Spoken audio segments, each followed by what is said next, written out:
I can only make the joke once per session. Yeah, I'm happy about that.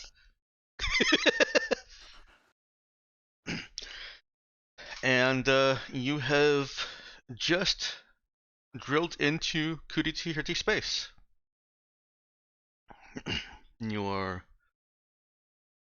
actually, I should, because I've characterized it this way before. As you're coming down into Kuditi space from metaspace, your sensors are able to start picking up things in Kuditi in the system real space.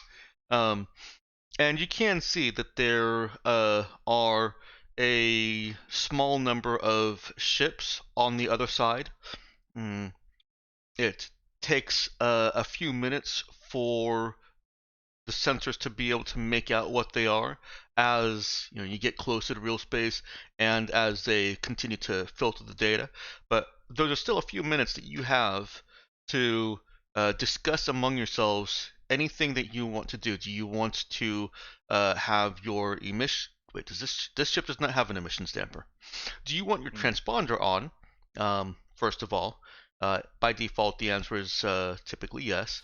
And is there anything specific you want to do upon arrival? Now, not to make this into an emergency alarm situation, seeing ships upon arrival into a system that is, well, as big as Kuditihirti, not in the physical size sense, but in the present sense, is not unusual. The ruling government is going to have ships out at the most common arrival locations just to know what ships are coming in. Yeah, I'm pretty sure we should just have the transponder on. I mean, we're not like in any sort of state of outright war with anyone here. Okay. Right? Not that you're aware of. No. No. Might become a bit of a target, but alas, that will always be the case. Okay. No. Anybody that wants to be on the bridge as you arrive, as long as they're fully dressed, is allowed. Ah, damn. Oh, shucks.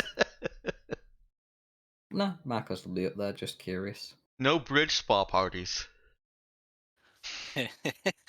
Oogie would be there anytime we drill into an inhabited system. I mean, he's kind of our... That's true. Yeah. It's a responsible thing to do. The guy who has to make sure that we get waved through customs. And as is fairly typical, you are hailed as soon as communications can reach you. It's the very last few seconds of your arrival into real space when the metaspace static is not so severe that the communications can't bypass it, can't get through it. And it is a simple hail from a ship identified as Mercuricore for you to stop and await instructions. Well, stop, respond, and await instructions. How many light seconds out is the ship that's stopping us? They're within combat range, so anywhere from 10,000 to 20,000 kilometers. Okay, so practically instantaneous communications at Oh, light speed. yes. Yeah, absolutely. Sorry, I should have just answered the question as asked.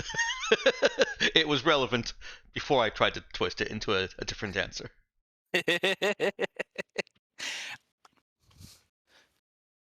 I mean, I suppose this is what Oogie's here for, so he would gesture to, I guess, Connor, who's probably piloting the ship, to bring the ship to a full stop. And they said respond, or what exactly did they ask? It's kind of a normal handshake. When you come into a system, you can either be told, "Thanks for having your transponder on," go about your business, have a nice day, or stop, respond, and await Stop, instructions. acknowledge, and wait. Yeah, exactly. Stop, acknowledge, and wait. Okay, yeah, so That's a we better stop word. and acknowledge. Okay. And then wait. All right. Just a short 20-25 seconds later, basically, and what Oogie imagines happening in the lead ship here is, somebody has detected a metaspace entry and alerted somebody else in charge, and this wait time has been the amount of time it takes for whoever they want on the comms to get into position. Metaspace arrivals are pretty sudden on the real space side. And knock at the door. He's pretty much exactly. Yeah, that's exactly right. That's a great analogy. And after that short 20 seconds, you receive another burst communication. This one asking to open a communication channel, audio and video. Oogie straightens his hat. More presentable. And then opens audio video. Okay. You are greeted by someone identifying, I don't have a name, but they're identifying themselves as Captain So-and-so of Mercure Core trading vessel such and such, and they ask what business you have in Kuti-to-Hirti. This is Oogie Trumar of the Raza vessel Marmoset. We're here in Kuti-to-Hirti to engage in trade relations with the folks on Thurid.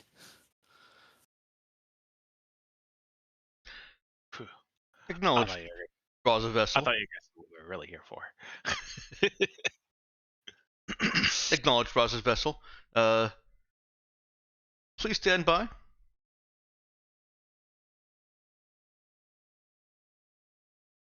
You see that the audio feed is cut, and quick instructions are relayed to other people off screen. A lot of it through coded hand gestures, which if you were more familiar with Mercure military protocol, might be able to make out.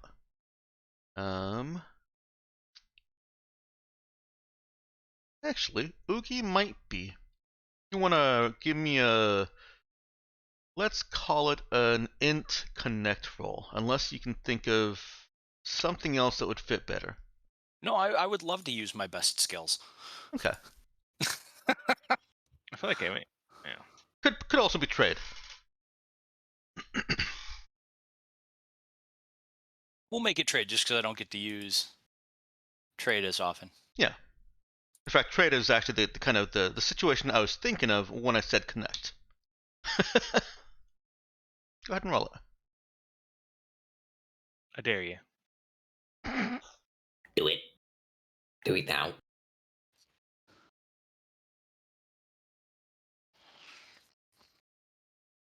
That's a 9 on the result. Okay, one moment.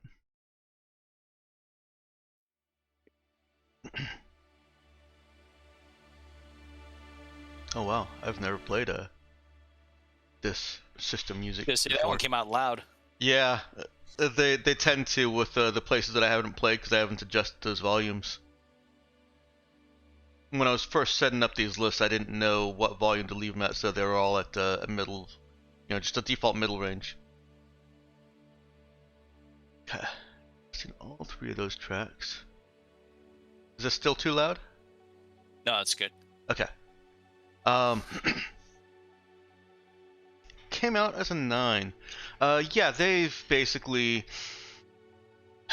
Oogie's familiar enough with some of the Mercure hand signals and gestures, and can combine that with the few lip movements that he can see on the side profile. They've definitely said the word Raza, and what he's seen happen over there is they're basically looking for any kind of warrants or reasons to board your ship. Looking for an excuse. Yeah. Mm-hmm.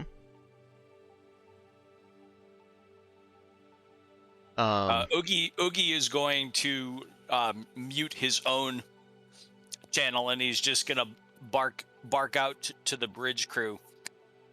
They're talking about trying to come on board, so just make ready, just in case. Okie dokie. Elena,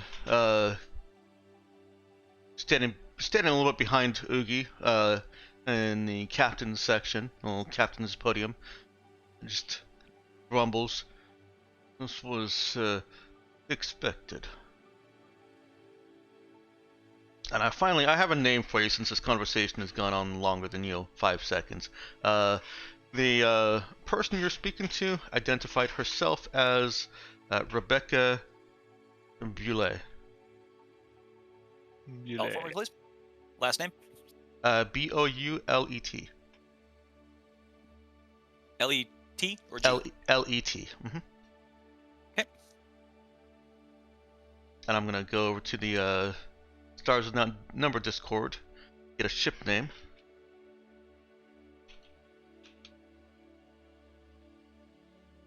If it lets me. I'll do that in a second, it's taking a minute. Is there like a generator on the bot over there? Yeah, if you go ahead and go take a look under bot commands, you'll see that I've typed quick NPC, and the ship name is... Wow, that's not actually a very good ship name. That's unusual. That's unusual. That's an unusual ship name.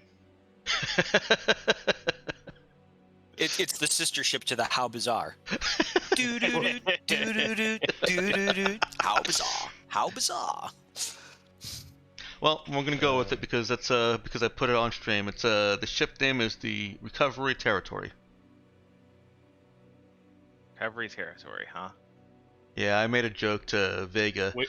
some time back that the seeds that are used for his generator make great ship names. Make much better ship names than the ship name generator.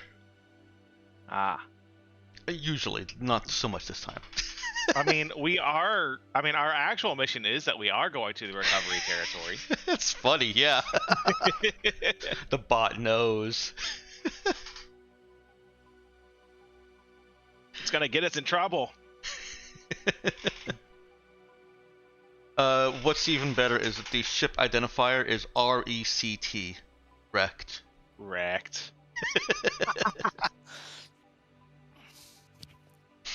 They had to make the ship name sound less threatening when they tried to form words for a ship name out of the identifier. That's the way I imagine that ship names come about. Is you basically get like a license plate that's algorithmically generated based on parameters of your ship, and then people look at that and try and make words out of those letters. So, funny story. There is a sci-fi webcomic out there called Schlock Mercenary. Oh yeah, I've heard of it. And they encounter an AI whose initials, and I don't even remember what the original name of the ship was, but its initials were PT. And so the nickname for that AI became Petey. But then as the webcomic progressed, this AI acquired a fleet, and every single... Or no, pardon me, it was PD. Every one of this AI's ships had the initials PD. And the best one was the polysyllabic designation. Nice. Oh, they did the same thing. Got it. Nice.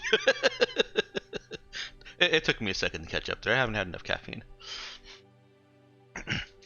So, Captain Boulet turns back to the screen, turns on audio, and says very politely, BRB parenting.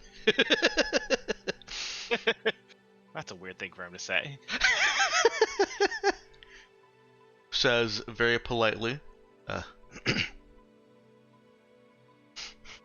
Raza, you're... I am back. Okay. Bule has come back on screen and on audio and says very politely, was it free merchant marmoset of the Raza Not a free merchant. Oh, patrol boat. That's right. Right. Yeah. Military vessel. Yeah, just to marmoset. remind them that we got weapons. Thank you. Yeah, military vessel marmoset of Raza. You're actually I have to change what I was gonna say a little bit now.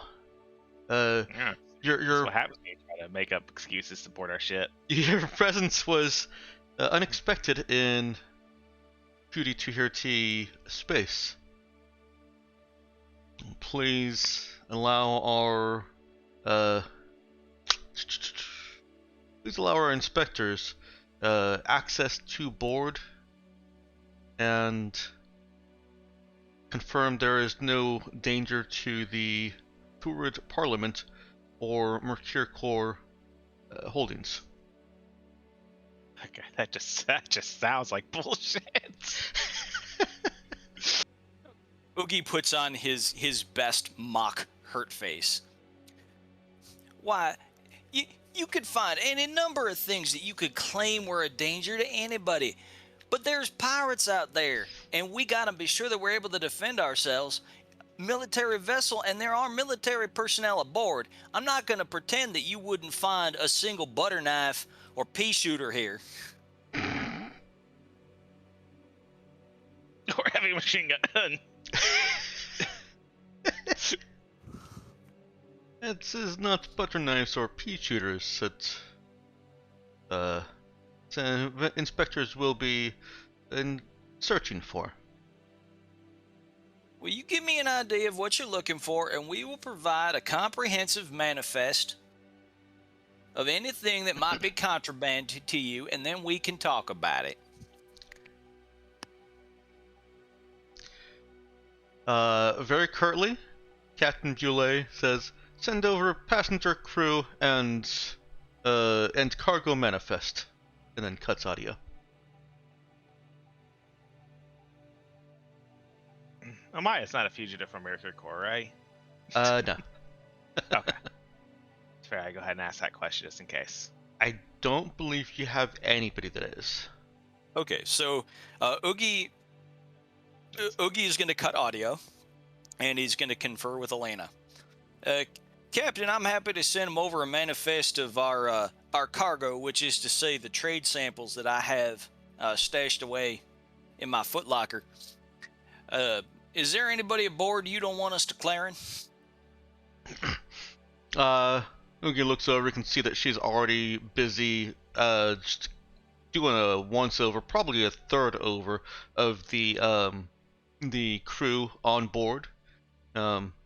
She shakes her head slowly. Don't think so. Everyone is closest as Lily Grace. She was from the Nox, or she was. She was from Storage. Oh right. Well, she had just been on the. Nox, she had. Right? Mm-hmm. And she calls Lily Grace to the bridge. There's a section of the bridge you can be on without the video capturing it. In fact, on a military vessel, I would imagine that the entry to the bridge is not on camera. I mean, it's probably a very narrow window covering the command officer's seat and their first officer. So Oogie's probably seated in the first officer's seat right now. Yeah, that makes sense. I can agree with that. And after about a minute, actually, this is a small ship. It doesn't even take that long. Lily Grace. No It's not the Raza. Lily Grace walks in, Well, she requests permission. She knocks, and then she's allowed onto the bridge. Elena has stepped out of the captain's chair over into the little crash couch cubby that's just inside the entrance to the bridge. I presume that Oogie has joined her. Oh yeah, if he were asked to step aside, he would step aside. Yeah, Elena leaving the other ship with a view of 2 empty chairs for the moment. Yep. Yeah, Elena beckons Oogie over to that little cubby, crash couch cubby, as Lily Grace enters. And Elena just asks real quick, Lily Grace, any outstanding warrants or anything to be concerned of on Thurid?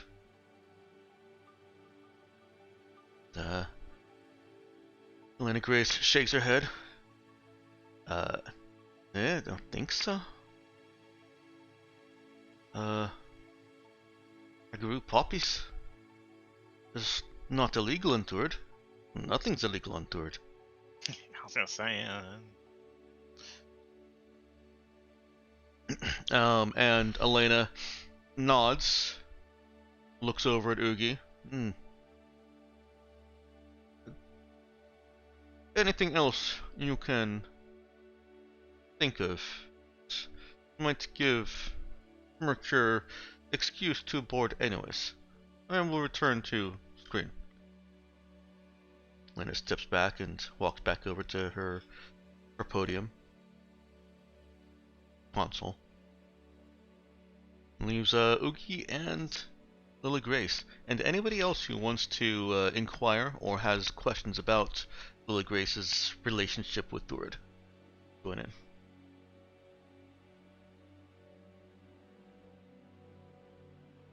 Lily Grace looks over at Oogie. What's this about? Oh, we got stopped by customs at the entry point. Nothing but routine. We're just making sure that we handle it right. I grew poppies. That's it. All right, well, I don't see we got nothing we need to hide here. We are making our first stop at Thurid. We are gonna engage in a little bit of trade while we're there. And should we do any checks to see if there's something we're forgetting?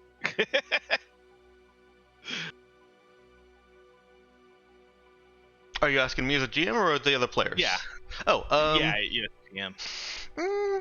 Not really. I think we're just putting kind of into roleplay the benefit that Oogie's shrewd merchant focus is going to end up giving him. Okey-doke. Yeah, pretty much at any point, if you guys want to exit the scene, Tueler could invoke. Oogie just uses his thing, and I'll zoom you along. But that's been a good roleplay so far. All right. Elena's eyes. Oh, what's up? No, that's fine. I just wanted to make sure that I guess it's not. I don't know why I'm asking because it's not really your style, anyways. To think keep poking. It's like, hey, you think you're forgetting something? Like we found, yeah, we had the white hole bomb on board. I don't mind I don't mind that style of inquiry because I do like to give the characters their due competence. I legit can't think of anything except for what Lily Grace is about to say. I started off with Elena saying something that was supposed to be Lily Grace. I should never have two characters in the same scene that have the first sounding first letter or first phoneme. But Lily Grace, her eyes pop open. She looks at Oogie. What's about the Nox? Did they know I was there? I mean, I don't know what they do or do not know. You went there legit and with proper papers and all, I imagine. So if they keep track of that, they probably know. Aye. You think there's gonna be a problem? I don't know.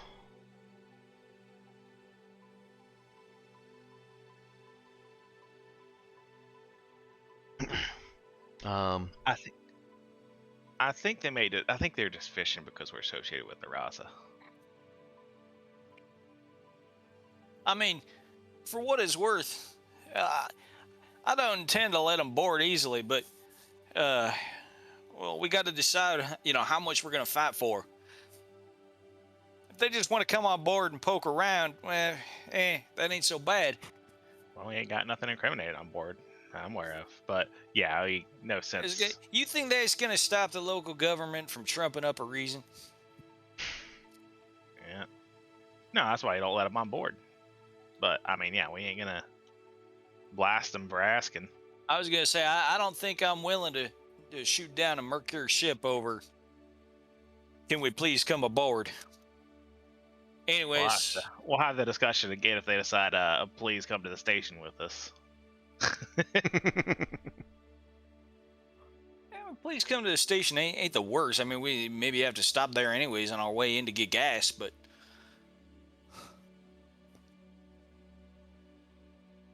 Lily Grace, you say you don't want us to include you on the crew manifest. I'm happy to just strike your name off there.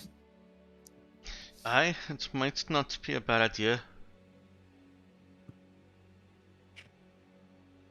Marcus suddenly has an idea and begins pulling out his compad and looking up the drug laws in this area. None. Just making sure. There are some, like, drug laws in writing. They're mostly the type of drug laws that one would see as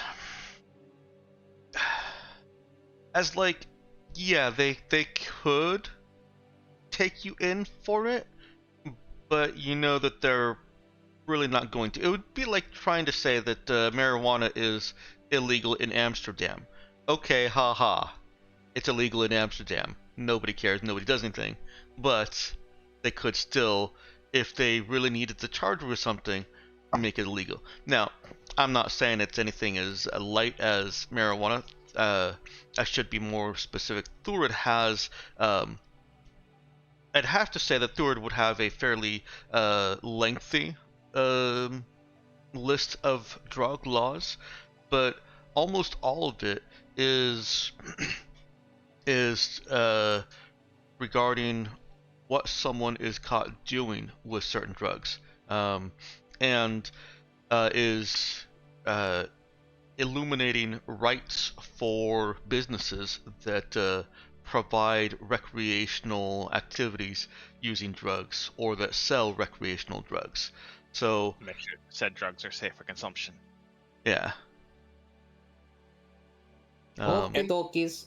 And I am going to presume that part of Oogie's whole shrewd merchant shtick is that he's got the paperwork that he needs to, when he includes that leaf-infused oil on his samples manifest, that all of the paperwork is in order. That seems like a part and parcel of the shrewd merchant thing.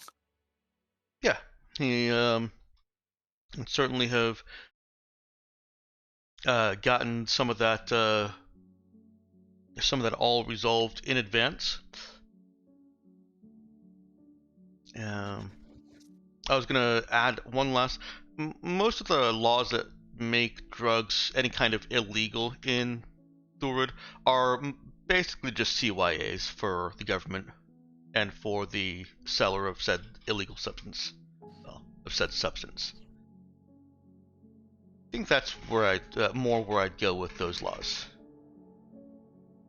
They're intended to cover them, not make things illegal. Okie dokies. Does that hinder your idea, or was that? No, just making sure, I won't get everyone in trouble. Oh. Yeah, gotcha. Making sure that he knows what a dispensary looks like here.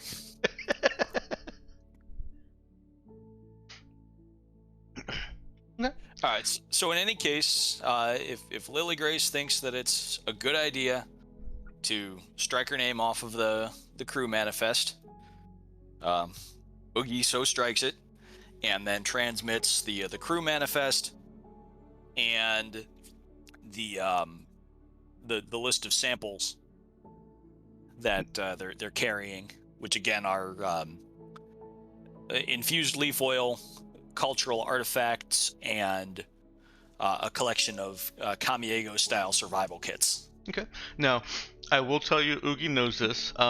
If they do come aboard, if you're not able to stop them politely from coming aboard, they are almost certainly going to do a full accounting of your crew, and ask for identification. And the discrepancy, like there's one extra person than you reported on your crew manifest, would not go over well.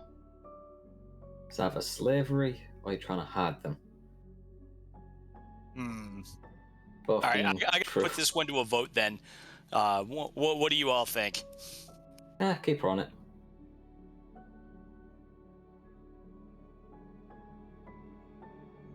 Meowkin?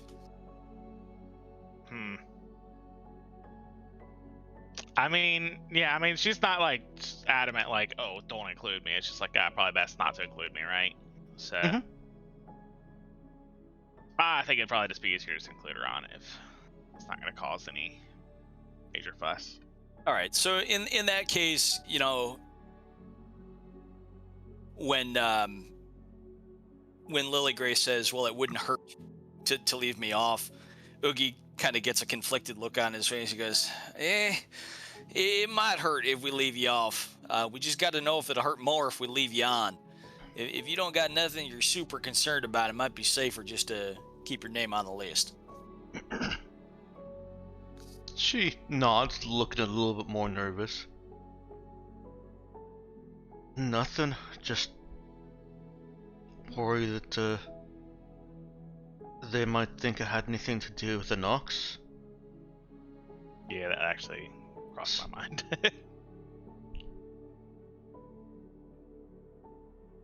It's probably fine. Oogie nods and kind of chews on that for a second. Goes, well, don't you worry none. We're not going to let them do anything to you. I appreciate that.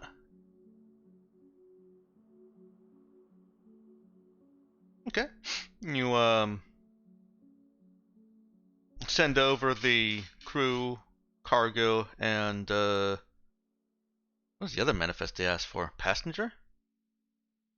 I mean, there are no passengers. I think it was just crew and car. I mean, there's not really much in the way of manifest for us to have on a military ship, huh? Yeah, no, not really. Yeah. And Oogie is playing very carefully with the words cargo. That doesn't mean all the contents of the ship. That means the cargo, the things that we are planning on selling or trading, which is a very small selection of samples. Okay. All right.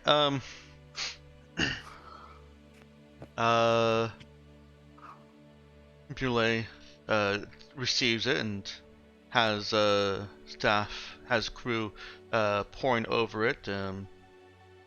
You know that the Bulle is, or not the Bulle, the recovery territory is too far out from Thor to actually be able to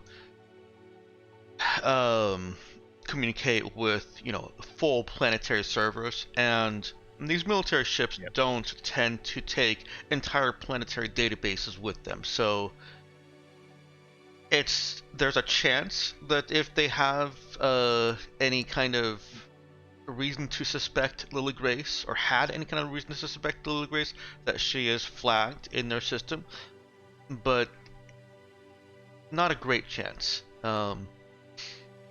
She would have to be big enough to warrant the space it would take up in their servers on their ship, which military ships, most of that computing power and computing space is dedicated towards space combat targeting.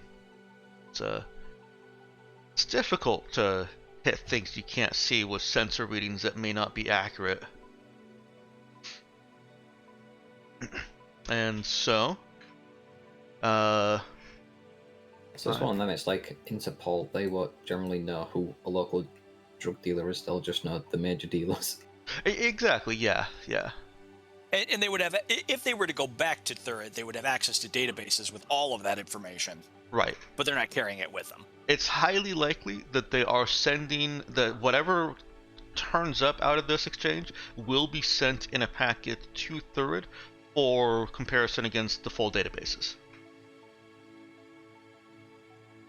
All right, blast them. No. Nah, we'll be fine. Oh my goodness. Now, that does not make them specifically hostile as according to the clause that breaks out the shrewd merchant focus. Like, It just makes them normal, paranoid local government. yeah, their reaction to this data, you don't know whether Boule finds anything that she suspects, or if she just suspects you because she didn't find anything.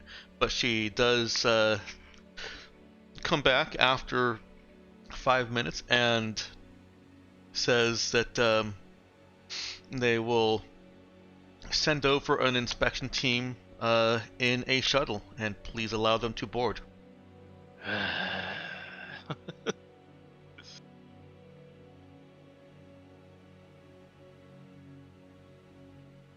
As a matter of mechanics, Tulare, you can use Shrewd Merchant 2 to get out of this. They still are not feeling. What does it say? They're pushing their boundaries, probably. They probably of are. what they can actually do. But they're not feeling unduly harmed or abused at this stage. So I'm trying to think here, and this is as much an out of character question as it is an in character question. If my focus is supposed to give me this benefit every time, one must presume that I'm not getting like docked, like I'm not accumulating bad will by using it. No, you're not accumulating bad will strictly by using it. Let me give you a situation where using it might seem like you've done something bad, but it's actually something else behind the scenes. Let's say that unbeknownst to you, Little Grace was a serial killer, and the extent of her crimes has only recently been discovered. It's so recent. Okay. So you using this focus would let you go on your way, and they would have no ill will towards you. But once those crimes came back and they realized, oh, they got away, they're not mad at you for using the focus or for getting past. They just don't like you anymore. Harboring a fugitive. Exactly. Yeah. So that's really what you've got to weigh that against. The follow-on question that I was going to ask you is, if I have this privilege normally, for lack of a better way of phrasing it, do I get any brownie points for waiving it? At least from the DM. I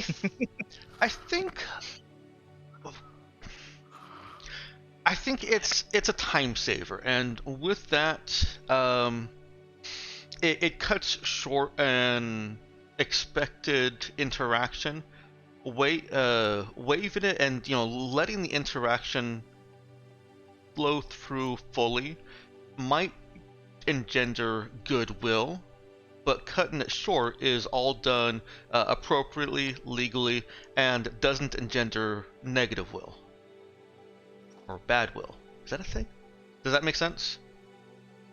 It does, yeah. I'm just trying to think here. Like, at any time I could have just said, I'm going to use my focus and this scene is over. Yes. I'm enjoying this scene. I always enjoy these scenes. But I'm trying to metagame just a little bit and balance in my own mind, like, if there's possible negative consequences to letting them on board and no reason to believe that there would be positive consequences, why wouldn't I just always use my focus to waive the scene? I mean, that's what the focus is for, though, really. Right. Well, the focus is there to avoid negative consequences. If role playing out the scene means that I don't get to avoid the negative consequences and there are no likely positive consequences, Well, then I'm just kind of wasting my focus. I think I may have misrepresented. Playing out the scene does there is positive consequences to that.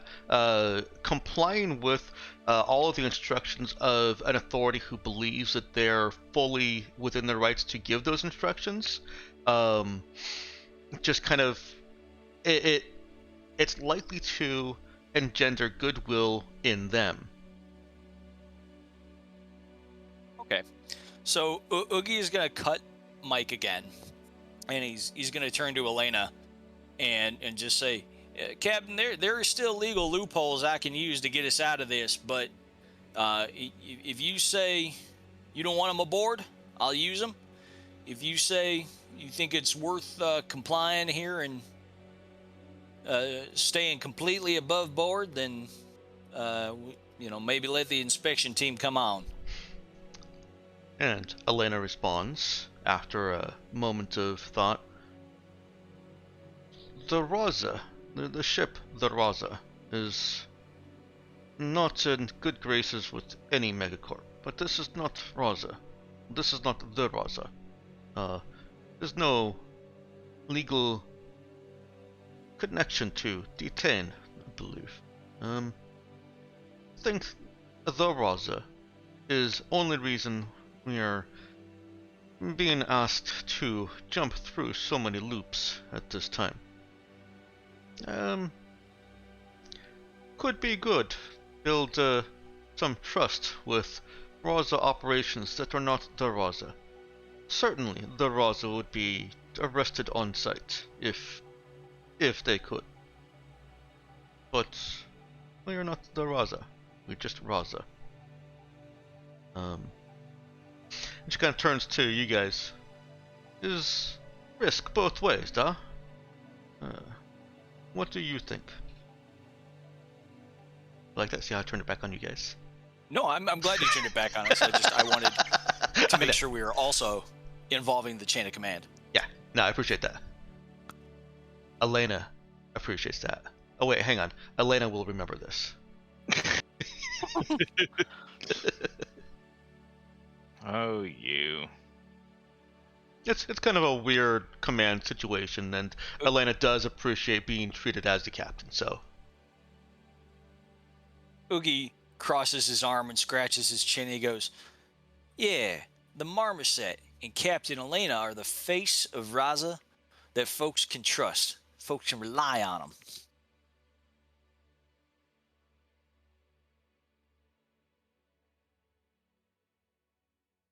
Well, that sounds That's like Oogie's vote. Yeah, that sounds like a vote for letting them aboard. Anybody else? Marcus just shrugs. Indifferent. Yeah. Well, I'm fine with it.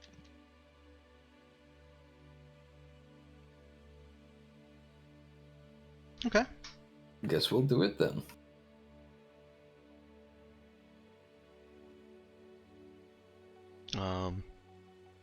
So if they're coming over in a shuttle, Mm-hmm. is it a cruiser out there?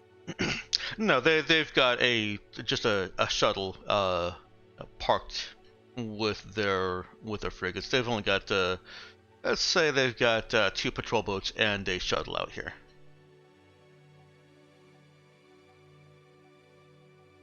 They haven't heavily reinforced this entry point. Okay, so the shuttle's not emerging from a shuttle bay. It's just docking up with one of their patrol boats, grabbing a couple of personnel and. Right. Okay. In fact, let's characterize it a little bit better. So there are 2 patrol boats. One of them is the wrecked, and the other one is an as yet unnamed patrol boat because it doesn't need to be. That has a shuttle, just as of this moment, docked to it. It looks like they could quick release that if a combat broke out, but otherwise it's just docked. And that's probably that's exactly what they are going to do, is just send people over from that second patrol boat onto that shuttle and fly it over, so that there's still 2 patrol boats that are in combat range, but not, within finger flicking range.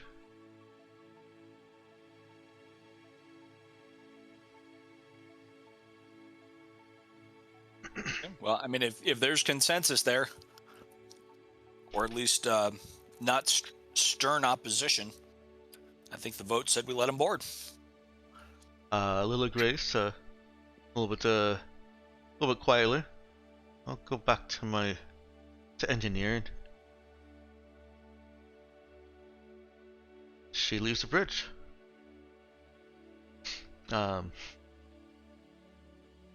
Elena. Could we have the ships? Could we have the ship view in Roll20, please? Oh yeah. Let's see. I'm on the ship view, and I frequently forget that you're not. Only Roll20 would let you switch between them. If only. Players. I'm in a game that is using Foundry, and I will tell you that I'm more and more convinced to switch to Foundry at some point. Yeah, I think honestly, for the way you have the map set up and everything, I think it would be pretty good for you. Absolutely. For one thing, you could always just have the gridless grid. We can move between them ourselves. Mm-hmm. Yeah, I really like that feature, and also the fact that you can place pins on the map that people can click to and go to other things. Right. After we conclude, like, acknowledging that we're going to let them come over, and then I assume we're not going to stand here awkwardly on comms for half an hour. No. Once you guys have reached a conclusion, and Elena the nod, she doesn't even wait for Oogie to come back onto camera. She just, as captain of the vessel, she opens the audio and reports sending airlock code and exact coordinates right now. Basically, it's she's sending authorization for them to dock up, and they'll be able to type in a code and just open the airlock themselves. And she ends the communication after that and tells security to go stand by at the airlock. And you've got about 20 minutes, depending on how quickly Mercure folks get on that shuttle, to do whatever you want. So who's security here? Because we've only got, two fighters, Ivan and Fairbanks, right? Mm-hmm. Those are your security. And they're not both Ivan, Saul and Fairbanks. Ivan's Saul. Okay. Yeah. Ivan's. That's right. Okay. I can't see their numbers right now for some reason. Their numbers. Oh, I have to click on it. It's you Yeah. have to click, not just hover. There we go. Mm-hmm. Oh. Neat. Fairbanks and.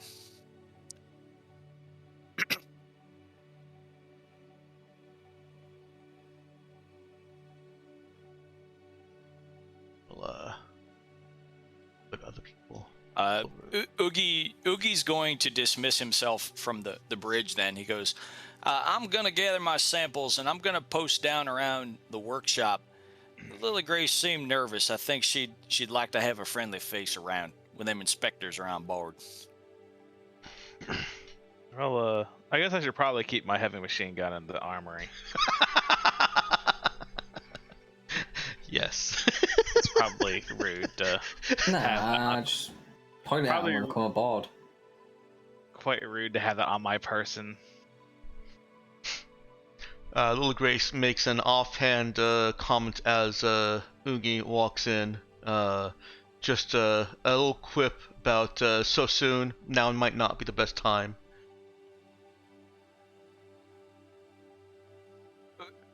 Oogie grins and he goes, 20 minutes wouldn't be enough anyways. And he proceeds to unpack his sample case. Lily Grace keeps working on whatever she was working on. All right, and is there anything else y'all wanted to do with quick 20 minutes you've got?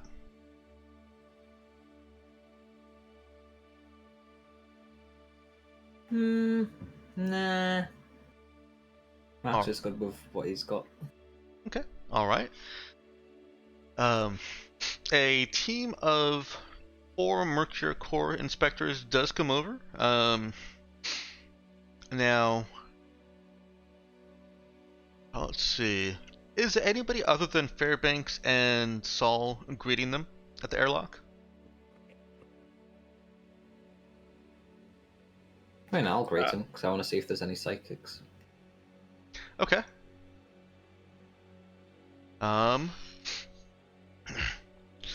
So, pull up a quick thing. While I'm looking this up, Marcus, go ahead and roll me a wisdom heal check. Wisdom heal, okie dokies. This is a matter of perception more than knowledge. There you go. Oh yes. So y'all have been briefed, or at least have had access to material about Mercury Core as discovered by the Raza in their journeys in the first campaign. In that material was a bit of a technical discussion and a moral implications discussion on the armor worn by Mercury Core, including their vac suits.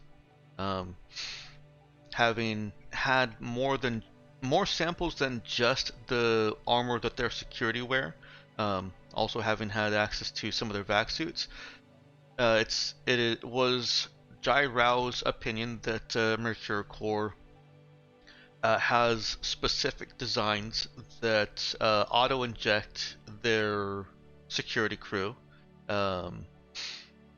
with drug cocktails in times of great stress.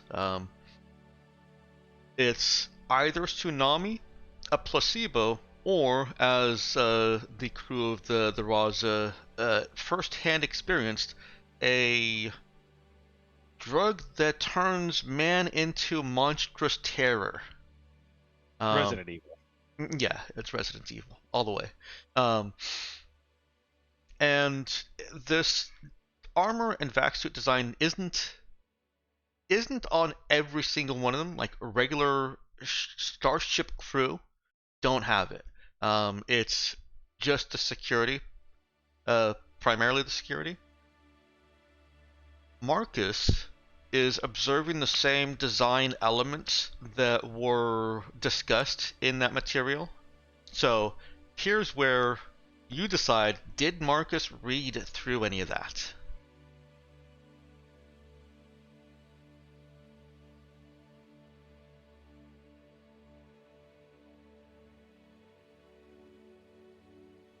Yeah, I reckon it'd be like kind of, oh cool, that's a thing kind of deal. Okay. Then yeah, Marcus is able to recognize that those design elements are included in their wearing vac suits. Included in their vac suits. It's not obvious, like there's no auto injector here label, but there are certain little ports and access panels and all that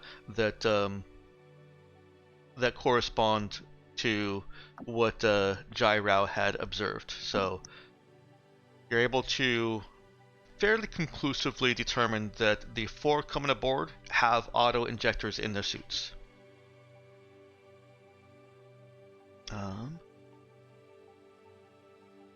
And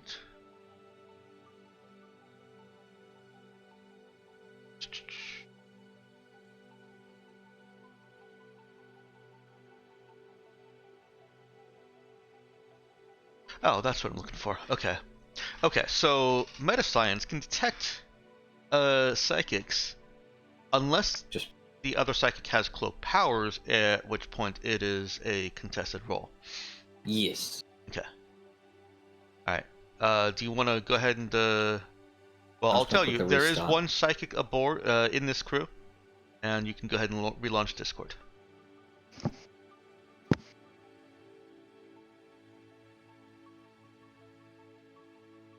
Music's a little bit too loud for me.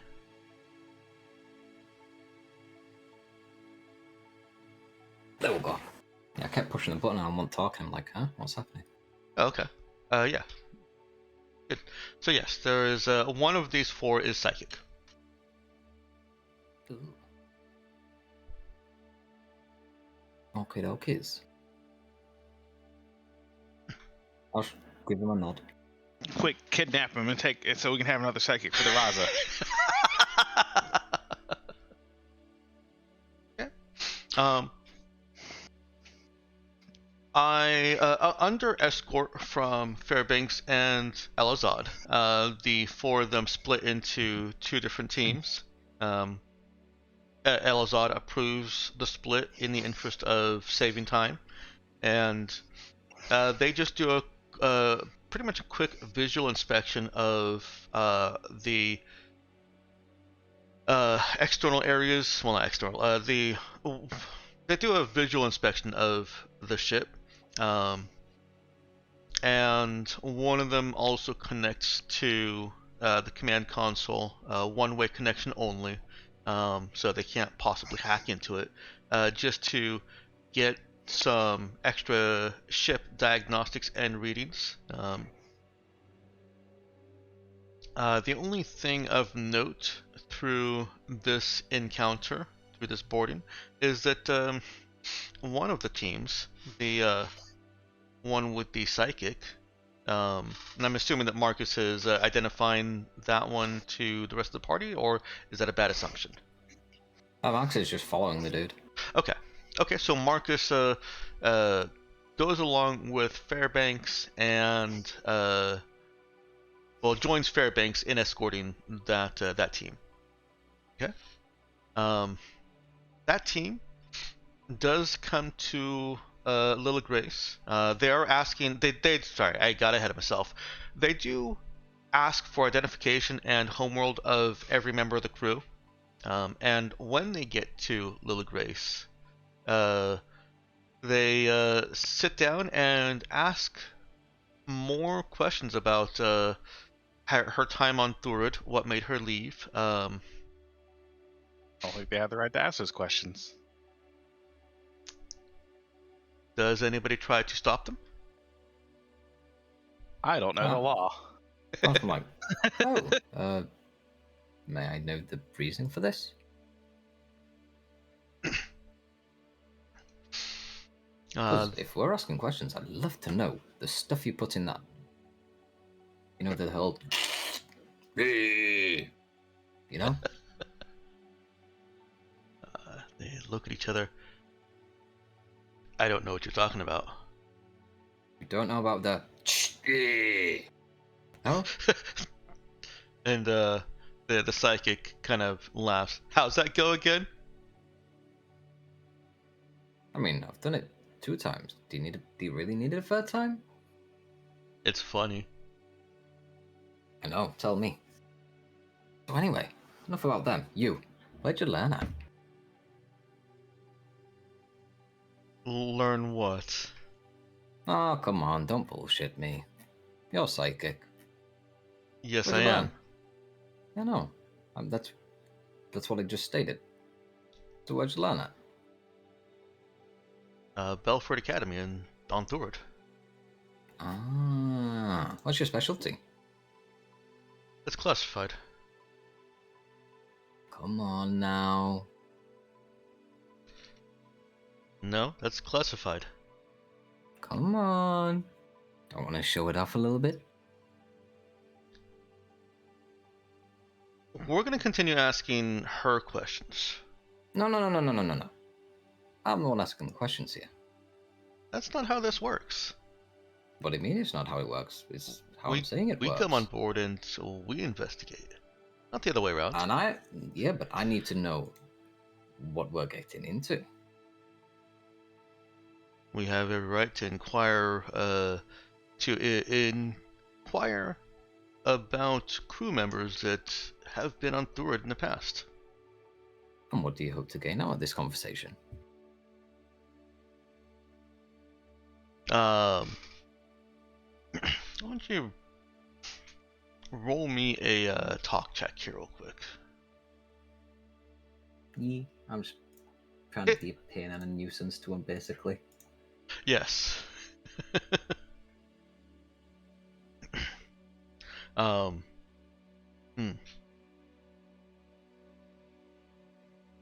Remy, the one that Marcus has identified as psychic.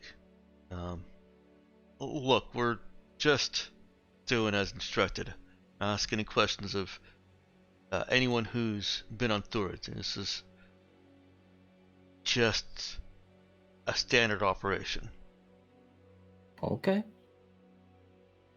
They visited? Okay. And they look back at Lily Grace and try to continue to question her. Whoa. Yes? Like I said, what are you hoping to get out of all this? Just don't like our people being.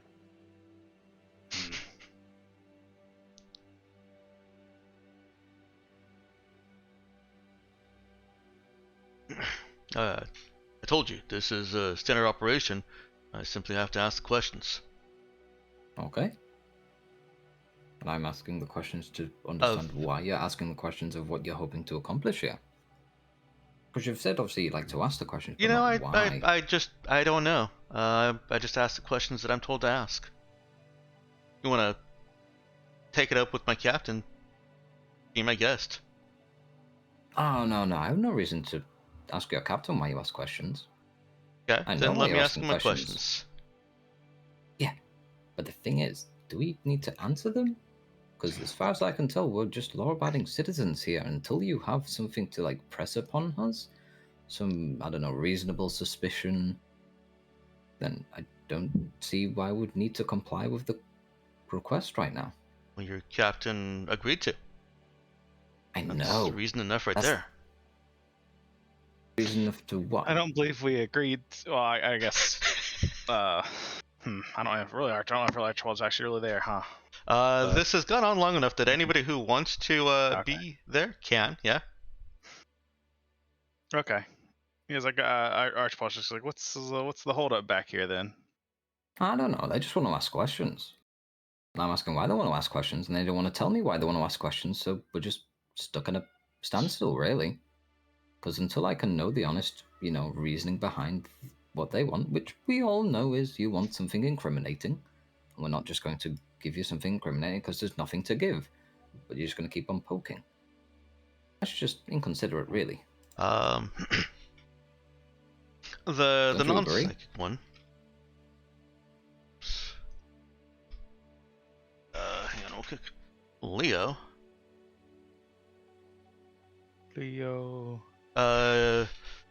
Anybody here speak Parisian? Nemesis Nope. did. Lily Grace probably does. Little Grace does. So that's the main language of Third, yeah.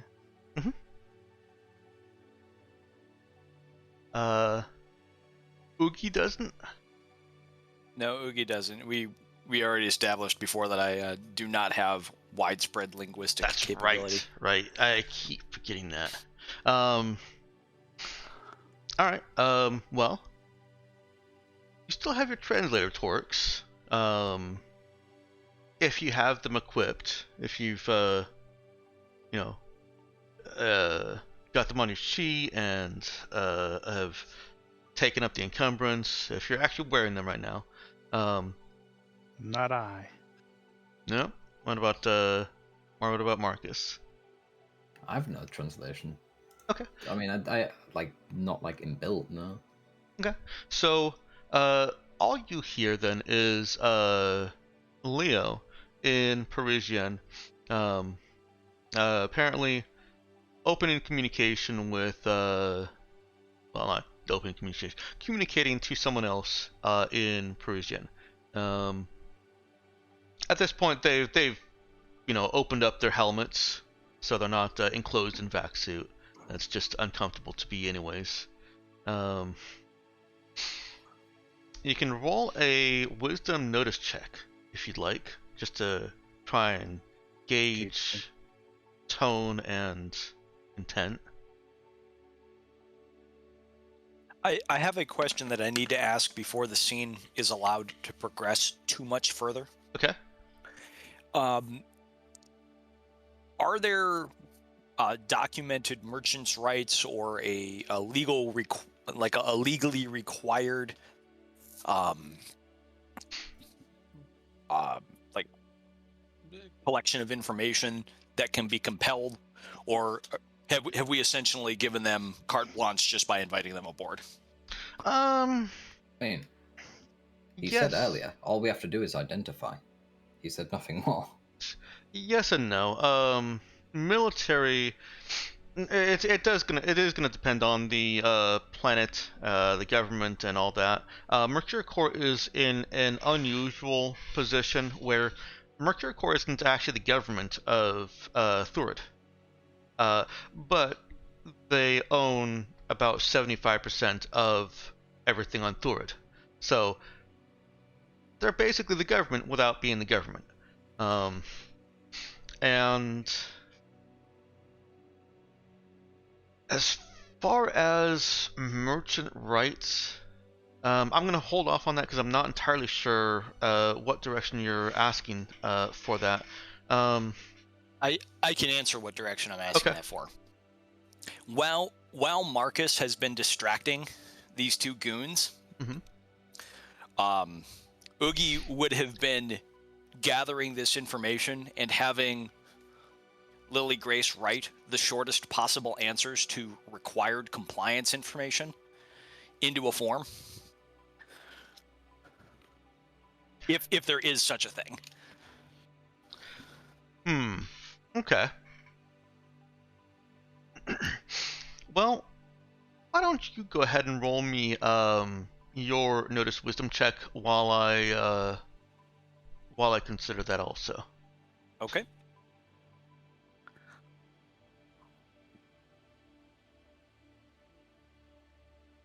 Gonna need to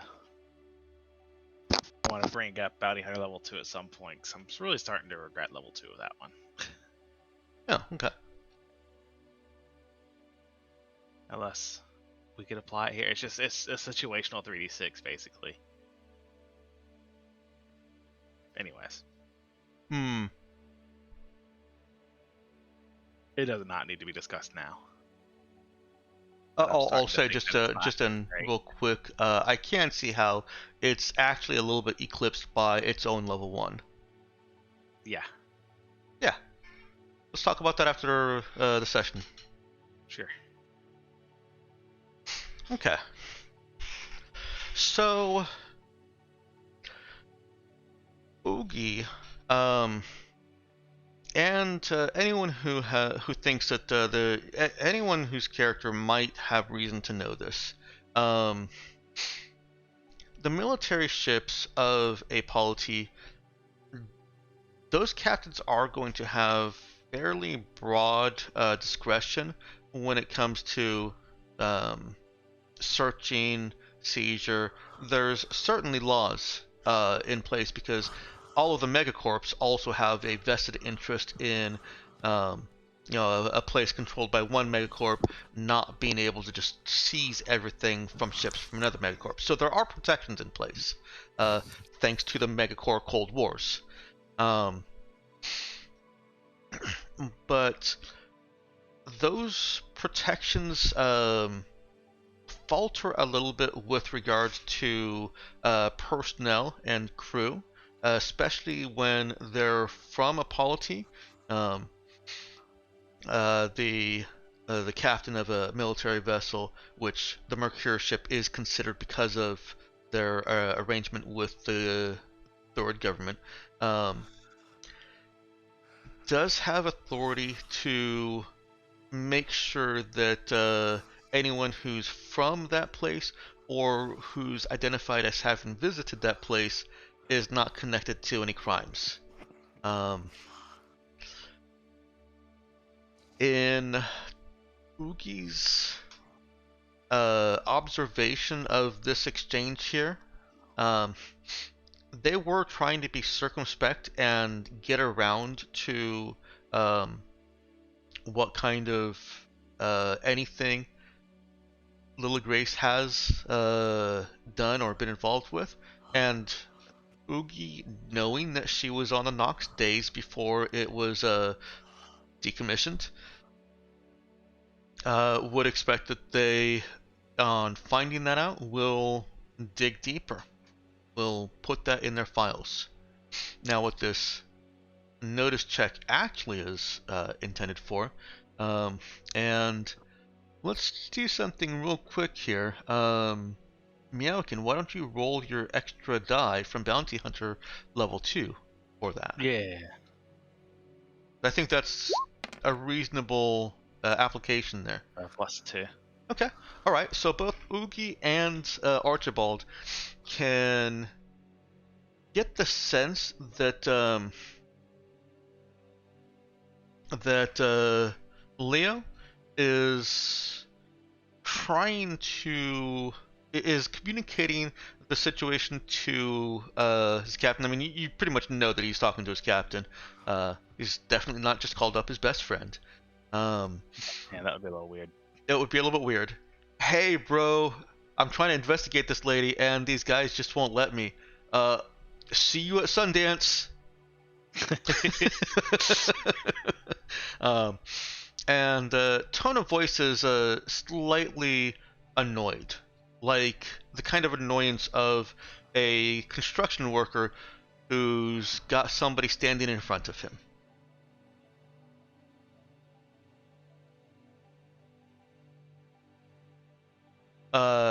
To your question about the forms, that actually might be a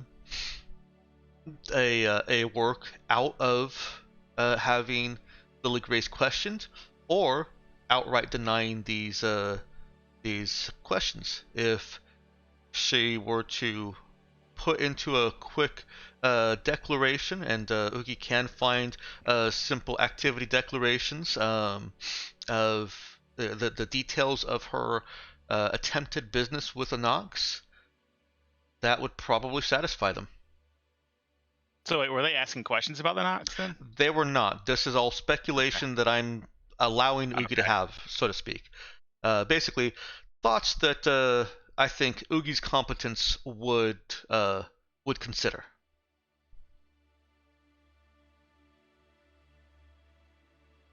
So, given that Marcus has distracted these guys for a couple of minutes, Oogie generates a little printout from the data slab, hands it to Lily Grace, and then urges her to hand it over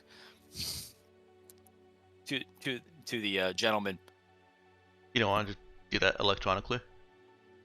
No, he's doing this with paper intentionally. Okay.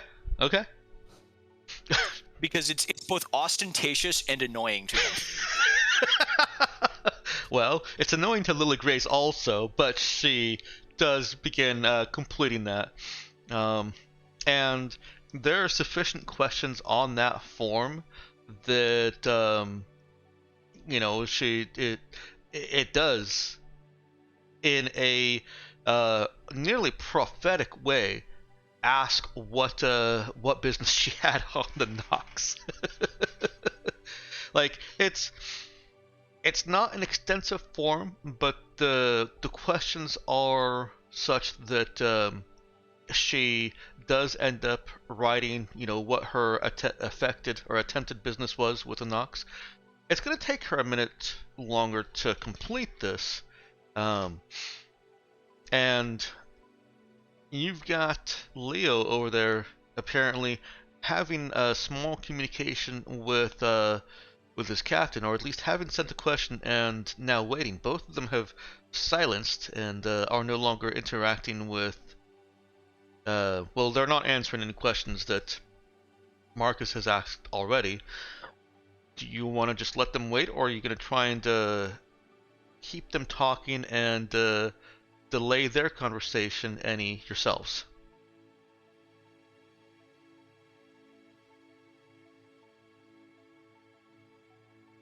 Oogie is going to indicate the form and explain.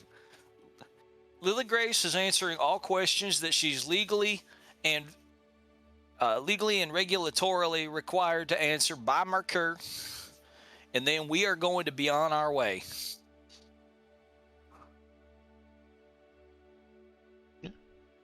Does Marcus add anything in, or interject anything, or say anything? No, he's just standing there. All right. Leo transmits something else in Parisian. And after about a minute, looks over at Oogie. That will be fine.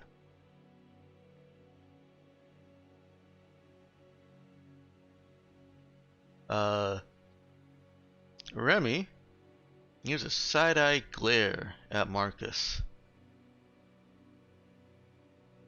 Tightens his lips. Smiles.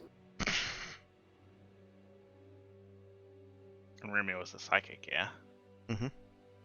Oogie, who has absolutely no idea how psychic powers actually work, is thinking really hard in Marcus's direction. Thanks for buying me some time, buddy. Marcus, the not telepath at all.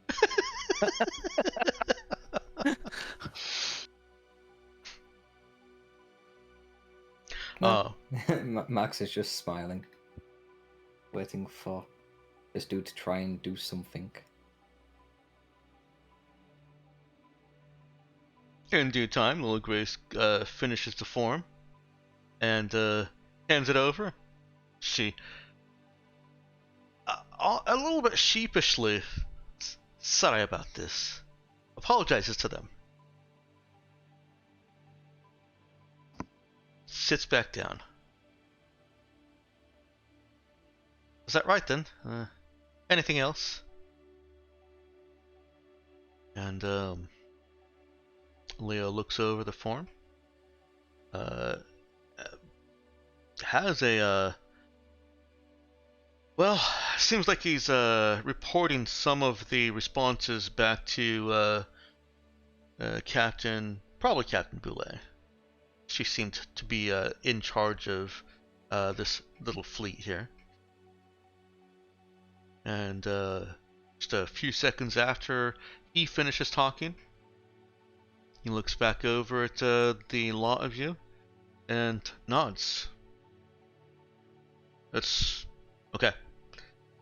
Checks in with the other team. They've finished. They're actually waiting right outside. Not right outside, right by the airlock. They're ready to go. And the Mercure inspection team leaves your ship.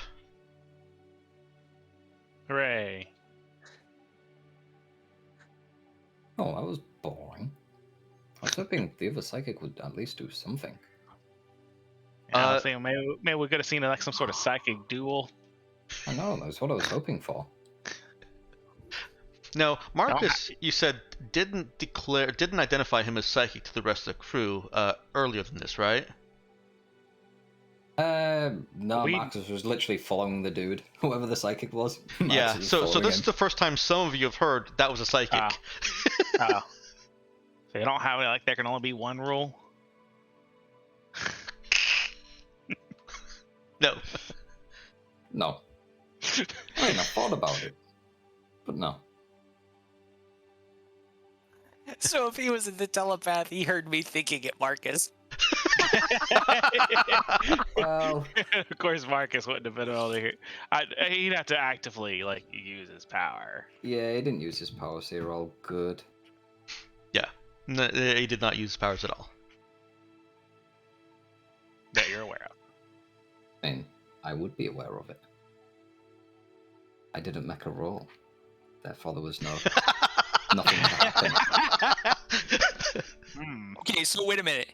He's a meta scion, but right now he's using meta psionics. Exactly. That's why I said meta scion. There you There's go. a reason I have this ready to go. Mm-hmm. As a fantastic power. Alright.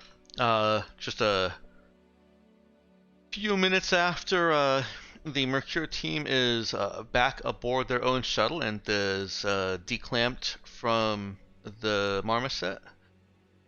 They've gotten out of the way of any gravitational shenanigans from your non-chemical thrust, or non-chemical reaction thrust. You're cleared to go about your business by the recovery territory. Captain Boulay sends over gratitude for complying with their inspection and hopes you have a pleasant stay at Thurid.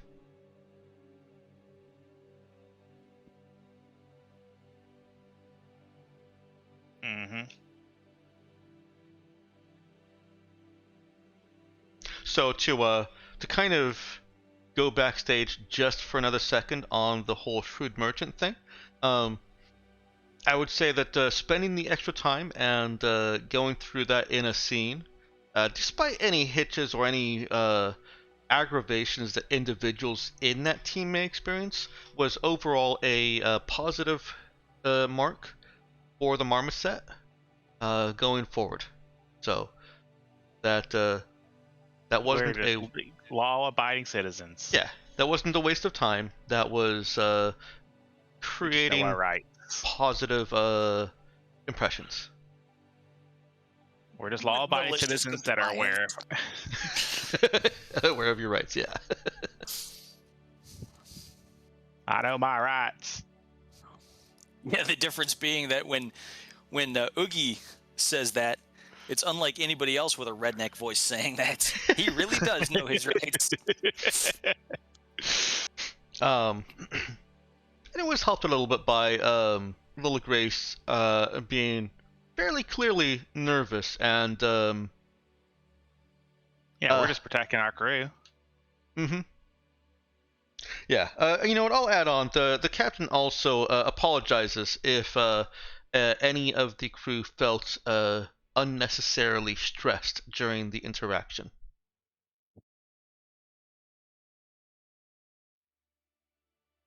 And Oogie will send back a kind of not a form letter exactly, but we understand that you're just doing your jobs to secure the borders of Mercure space. Very good. So you guys are you don't get a response back from that.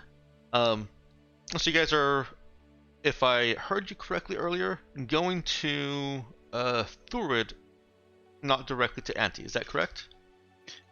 At the very Yeah. least, keep up appearances.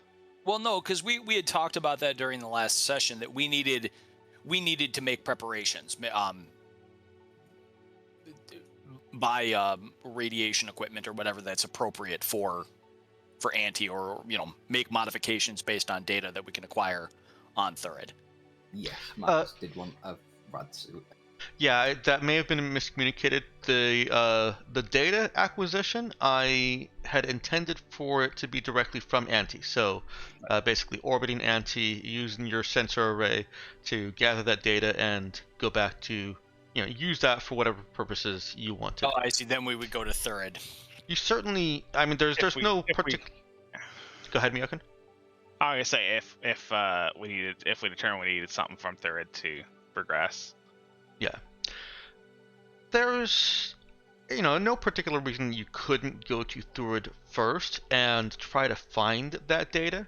It just, you don't know that it would be current or recent, unless, of course, the person tells you the date of acquisition. I think that's the only challenge that you would face is, what if they just don't care and don't have any of that data that's publicly accessible? Almost certain the government has it. Almost certain Mercure has it too. Is that not one of the same? No. Not on the surface, huh? But just remember, corporations are people too. Yes, they are. Horrible, awful people. My corporations have only the best of intentions for all people in the sector. Mm-hmm.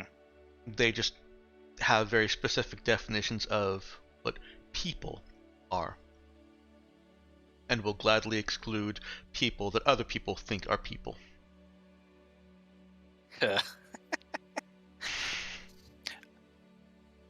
All right, so we can go wherever we need to go. Which, if we just want to go directly to Auntie, that's fine by me. Is there any concern about like they're watching where we're going? Yeah, they do have a detection lock on you, and so unless you shake that, and I don't follow rules as written in that regard, you don't just automatically get to check to lose that just by leaving the region. You have to do something to try and lose it. I think we can still go to Thurid first. I mean, we don't have a strict time limit on our mission yet, right? Mm-mm. You do not. So, may as well go to Thurid. Worst case is we go there, we find out we actually do something else from Thurid, and we just do a little backseat forthies. Okay.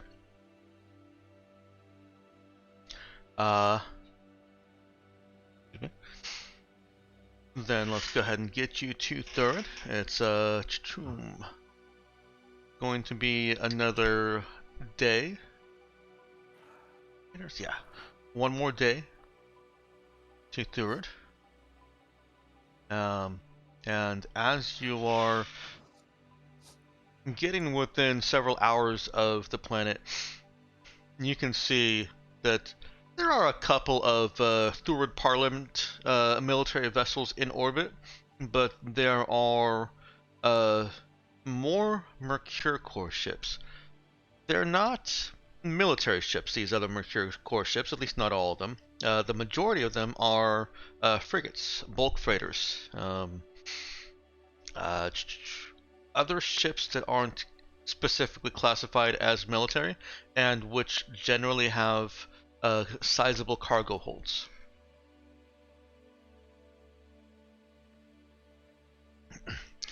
There are, of course, other ships in orbit that aren't affiliated with Thurid Parliament or with Mercure Core. Far traders on their own or with companies that contract them to take things across the sector.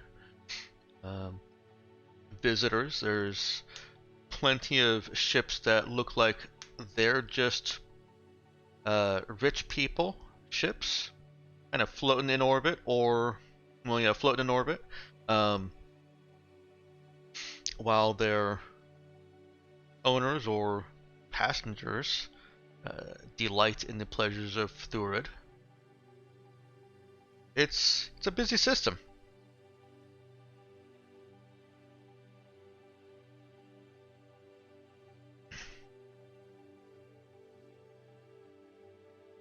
That's the end of my description. Busy system. I sound like there was more. Yeah, sorry. Busy system and a lot of drug trade. Busy system and a lot of drug trade.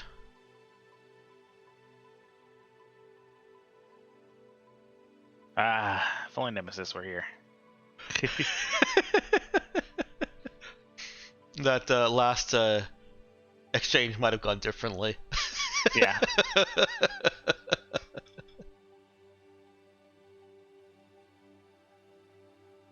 would you guys like to do now that you're at Thurid? Aside from refueling, which we can just hand wave. Well, I suppose you'll just get. I don't know. Anyone need to do shopping?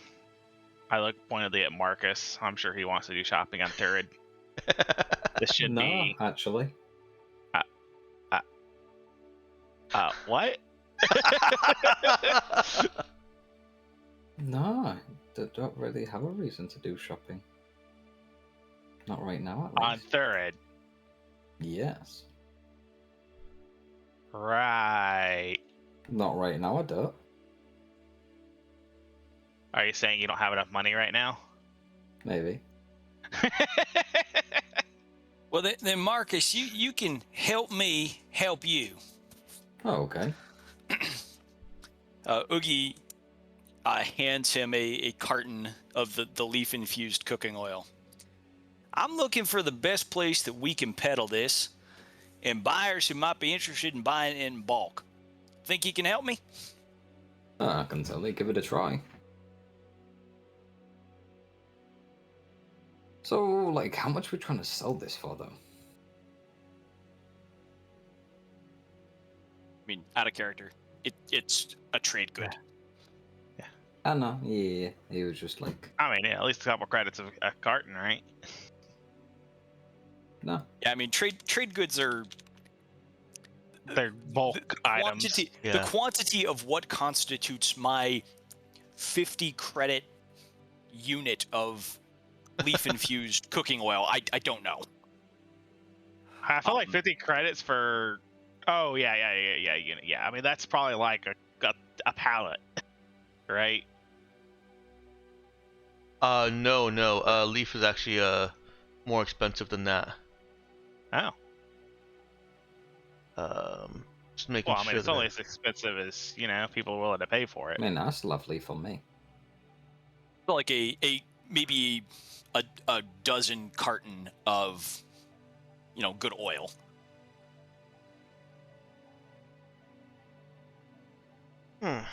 Little bottles or something. I don't know. Whatever you tell me it is. No, That'll be the fiction. that's something that I absolutely forgot to do while I was thinking a couple times throughout these last 2 weeks of any lingering stuff I need to take care of was finishing up the actual trade chart for Zenthra. Well, not figuring it out. Converting it to actual Sons of Gold. I had it written out in my system that I decided I didn't need to use, and so it hadn't gotten converted to the Sons of Gold system. And moreover, we had talked about I didn't have the kind of money at the time that would buy whole pallets and full trade units of things. Mm-hmm. So I just bought a unit of trade goods from the handbook. Right. As a sampler. So It's a sample of my goods, yeah. I can still improvise through this. I can't give you exact numbers, but I will be able to tell you what kind of prices you should expect to see on Marcus kind of looking around and seeing what kind of wholesale goods you might be able to do. Let me get on the right planet here. Search it. So yes, that is something that Marcus and or Oogie can work to discover on Thurid.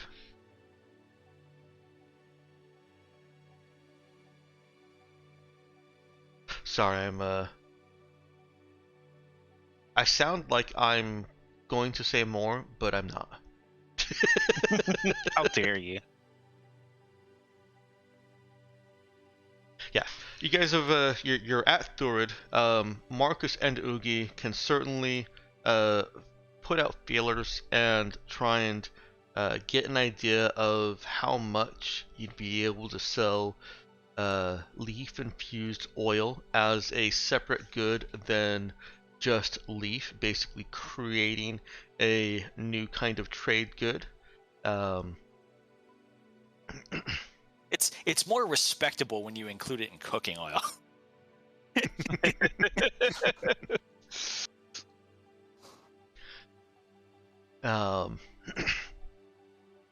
And whatever else that you want to do here.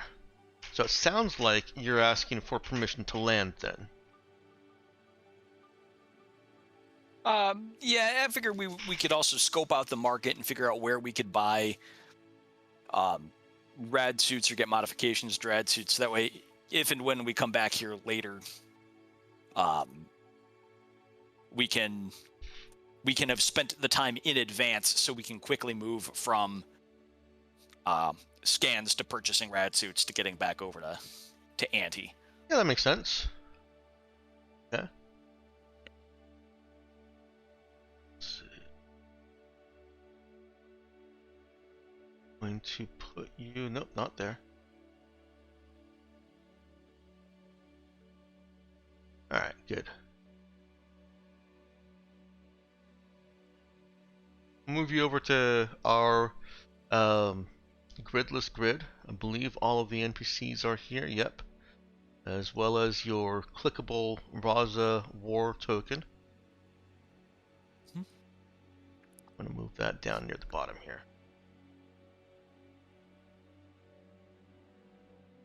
And with this, let's go ahead and make a couple of boxes for you guys.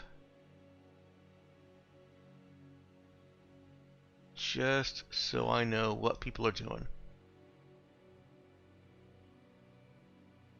Marcus is off on an adventure. Sounds like he is. Yeah. I need to step away for a moment. I'll be right back. Do you want to take a 15-minute break right now? Would this be a good time for everybody to take a 15-minute break? Yeah, might as well. Works for me. Yeah, let's go ahead and do that while I set this up. My cat's been begging for food for the past hour and a half. They are really getting bad at understanding what time it is. Alright, we'll go ahead and come on back in about 15 minutes.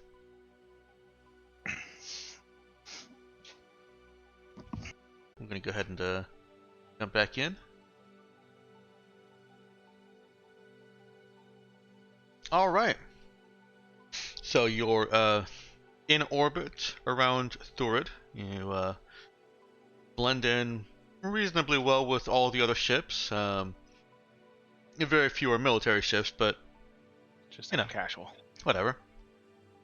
Yeah, just put the sunglasses on. Boys.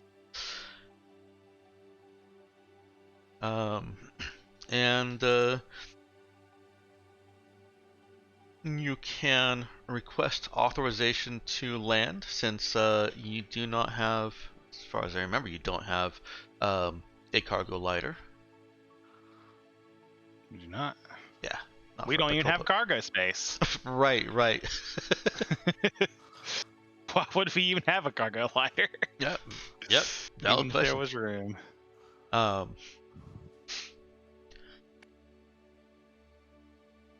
And so the easiest way to get anyone down on the surface would be to just land. You can also call and request shuttle service. That's a service that various businesses at Thurid are delighted to provide, so that they can, advertise at you while you're flying in their shuttle. This isn't going to be as bad as Asta, is it? Oh, no. Or- Oh, okay. Had me worried when you mentioned ads. I've traumatized you. That's awesome. Asta, the planet of ads. Astos. Asta is the one from Astos. Oh, whatever. They're basically the same thing.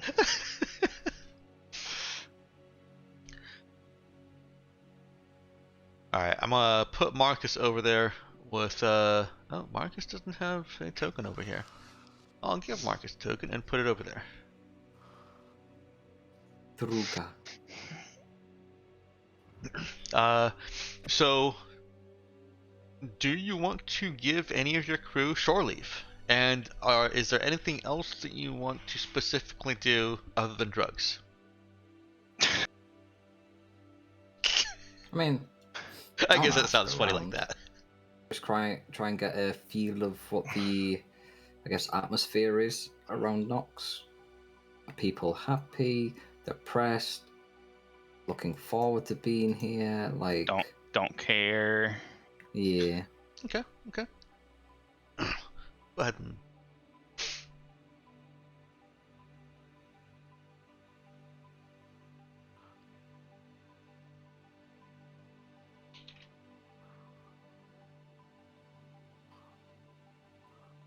I'd be curious what repercussions people getting caught trying to salvage the Nox are experiencing, because yeah, it's pretty much, again, that is illegal, right?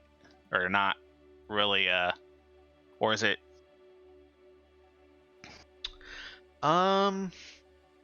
What's the situation there?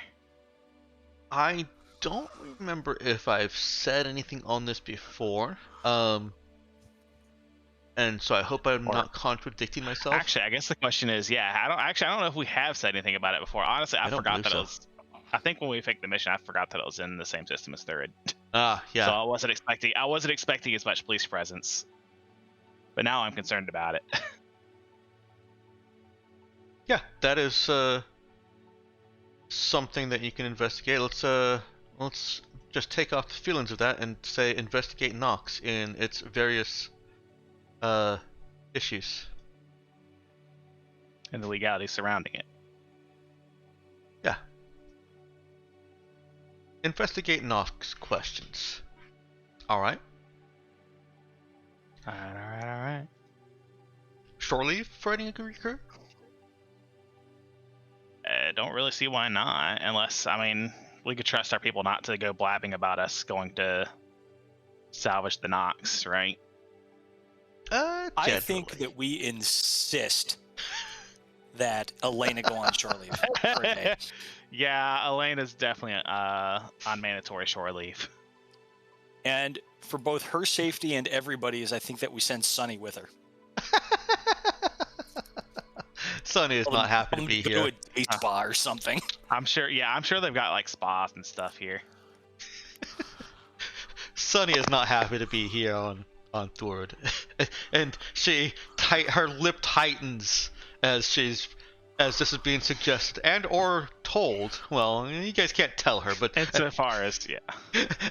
Being well, we also suggested. can't tell Elena to go on mandatory shore leave, but we're telling her. So here's how I imagine this situation playing out. Go ahead. We told Sunny that she should order Elena to go on mandatory shore leave. And then we told Sunny to ensure that Elena complies. Yeah. She should go with her. That's exactly what I was thinking.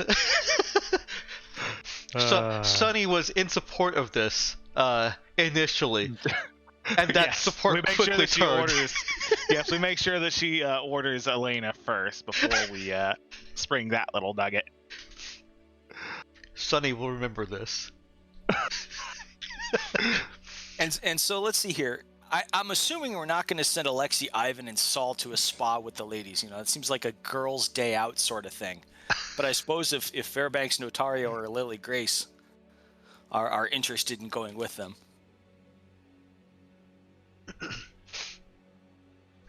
Fairbanks thinks it would be a good idea to have security with Captain, so... Oh, Captain, yeah. Fairbanks will definitely go, and Fairbanks is probably your most tourist location experienced crew person. All right, and I expect elaborate narration of our Hot Springs episode here. This is an R-rated only stream, so I can't do that. Oh, That's not what you've been up to at the Hot Springs. yeah, jeez. That's even more suspicious.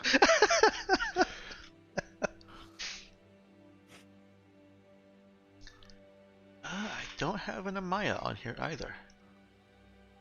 I had to create my own token, so. Okay. It may be that I only managed to copy over the NPCs. In fact, we should probably check and make sure I got them all. Space. Let's see.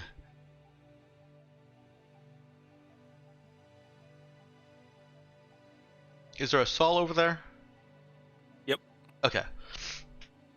So yeah, it looks like I just missed the PCs. Because there's not a Connor either. Or an Archibald. Rip. Alright, we will keep Connor and Eva Maria on the ship.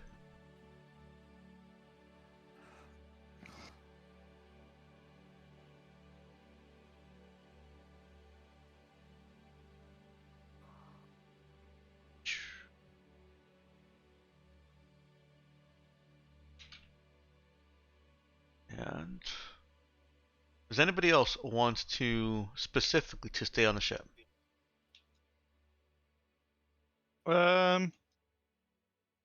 Honestly, Archibald's probably gonna stay on the ship. Okay. Oh well, no, wait, never mind. I wanted to ask about the. I mean, I guess I could just go on the internet and find out the legalities, right? Sure. What? Oh, I'm sorry. What do you call them? You call them I think I've been calling it the extranet. extranet, yeah. It's kind of this weird. Yes, there is a wireless web, but it's not interconnected with any of the any computers on the surface. And I guess I imagine that it's also not all that connected with the computers in the cloud either. It's just more, I'm not a computer person, but it somehow does this without exposing computers to wireless hacking. Yeah. Base of the point, yeah. No remote hacking.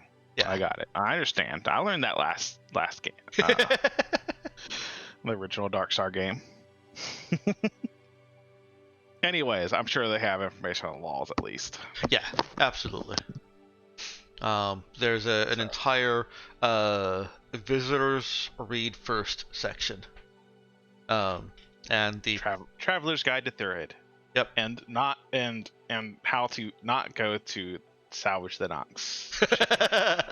the first page of the Traveler's Guide to Thurid, which is a sponsored extranet site by an extranet site that's sponsored by the Third Parliament, is telling you the things that you can do here, not the things that you can't do. Wait. I mean, you can get to the sections of the site that tell you what you can't do, but that first page... I would have sworn that the things you can't do should be shorter here. Oh, it absolutely is, but this page is advertising that you can walk around naked, you can buy drugs, you can do drugs. It's just telling you all the things that you can do here that are typically illegal in other places. Gotcha. It's basically an advertisement. Yeah.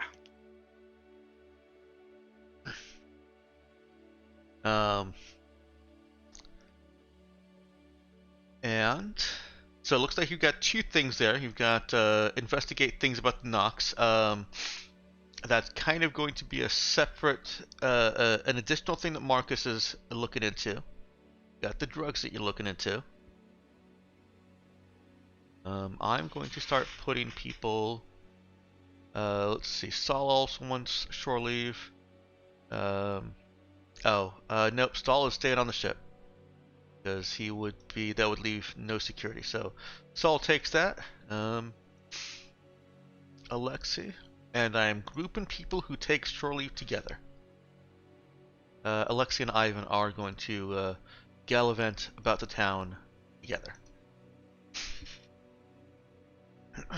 Lola Grace does not join the girls' night out. Archibald stayed on the ship, you said, and Nox. What is Amaya getting up to? I'd imagine investigating the Nox isn't an option? It is. Well, this is investigating questions about the Nox. Like, basically, is it legal to salvage over there? What's the atmosphere of there? Okay. Perhaps I could word this better. Let's see. I don't really have an interest in shore leave or really drugs, so I guess I'll stay on the Marmoset. Okay.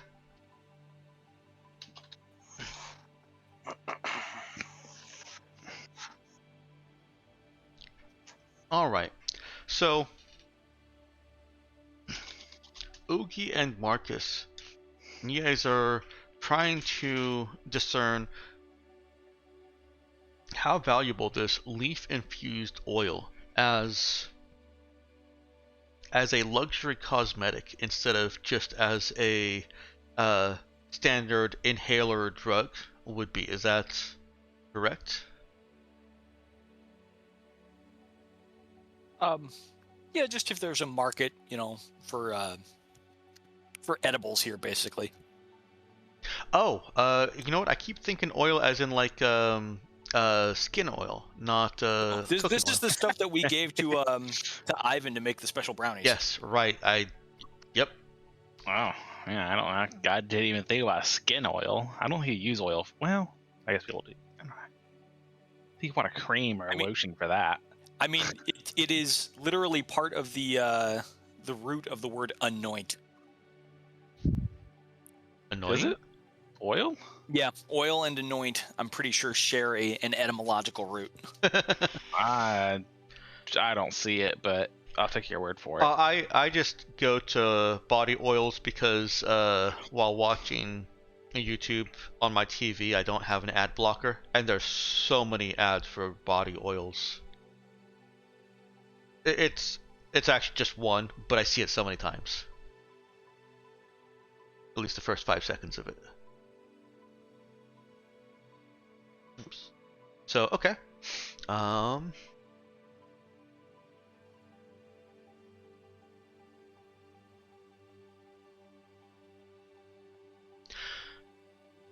Alright. Well, how do you guys want to go about that? Do you have a plan or a path, or do you just want to let the dice do the speaking for you? Let the dice decide. Let's have some fun. Yeah, that's what I was thinking. Okay. Then, why don't one of you go ahead and give me a trade charisma check? But I handed this one off to Marcus because I figured he would know. Oh no, what have you done? The best way to buy and or sell drugs. Buy, yes. Sell, no. Oogie's about to Marcus uses. Well, I'm open to other skill checks if you think Marcus would go a different direction with that. I mean, I would say talk, but I'll do trade. I could do connect. Yeah, I'll do connect. Okay. Once again, Zoe rolls her arch rolls. Oh, well, I guess not in his grave, but. All right, and I think Oogie's gonna help out here with wisdom and trade. Okay, that sounds good. He's kind of using his instincts to, he's let Marcus loose, and he's just kind of like absorbing the vibe. Okay.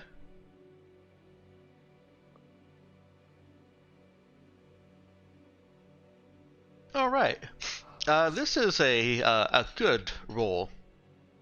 Marcus's aptitude for finding drugs and for the many variations that one can find, ingest, and otherwise partake of recreational substances does him very well here.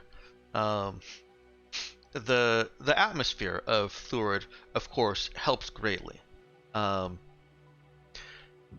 It makes this line of inquiry something that perhaps Marcus's natural habit of trying to be surreptitious about it, just unnecessary. He can speak, almost openly about any of this, any line of inquiry into how to sell drugs, as a cooking oil, as a, a oil garnish for salad dressing.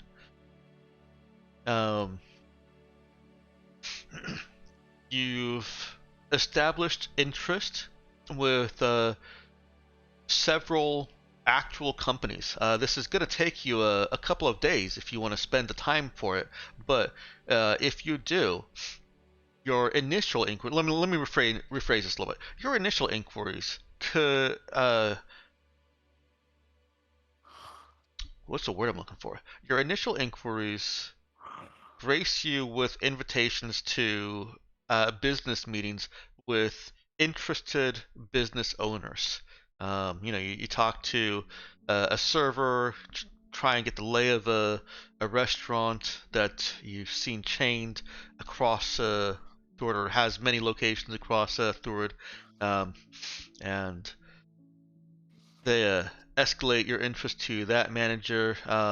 Somebody gives you a call back a little bit later in the day, and it's a bigwig from that franchise that's interested in meeting with you about potential applications of this oil. It's a vegan salad buffet kind of place. They also do a substantial amount of canned kind of salad packing, like almost like dehydrated milk, but dehydrated salad.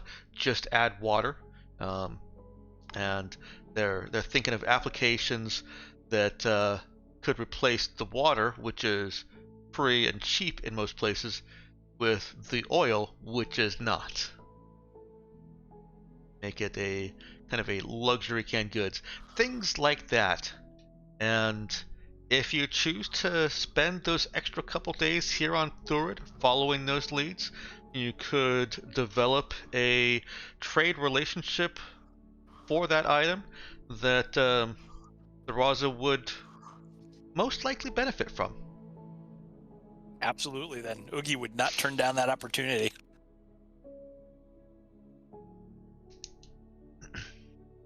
Okay. Over the next couple of days, you are meeting with several of these business owners, and you can get invited to some of the laboratories where they test new products, flavor testing and all that kind of thing. You meet some surly engineers and some quite inviting engineers, and from these meetings are given just parameters, criteria, design schematics into which Raza will need to figure out how to fit this leaf infused oil. It's got to meet certain dryness quality or index or various packaging things. and transportability. Exactly. Yep. So you have gotten all this data, and some of them are kind of some of them try to put a time limit on it. Some of them successfully put time limits on it by saying, nope, this is it. So over the course of however long it takes to get this back to Kamiega, and however long it takes Raza to develop it, you may lose some of these opportunities, but there's definitely more than enough to go around.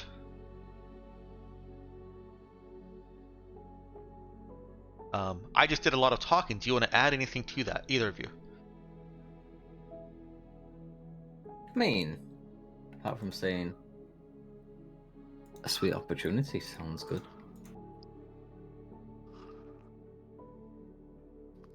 While we're at this, do I remember correctly, was one of the people aboard our ship a vegetarian?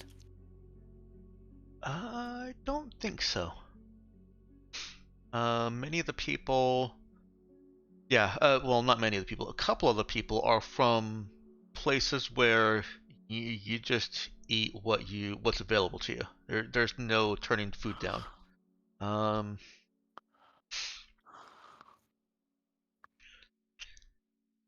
I think Elazad would be the closest, followed by Lily Grace if she went that direction, but you know that she doesn't. And Fairbanks grew up on a luxury planet that would have the luxury of whatever diet she wanted to eat, but she's also not vegetarian. So, Elazad. Okay. So in that case, Oogie's just going to make sure that he brings back some samples of the various salads that they've been trying. Okay. To share with Elazad. Okay. Well, many of the people on the crew like vegetables. Wouldn't have any problem with eating a dish that's not got meat in it. Rather than any cash in exchange for our trade goods, then an equivalent in the local vegetables to add to Ivan's kitchen. How's that? Yeah, that works. And I'm not trying to say you can't pepper Saul Elazad with vegetarian fare. I'm just saying that others would also appreciate it if you brought back. I think about it. Fresh produce while we're planet side is probably appreciated all around. Yeah, it definitely is. All right.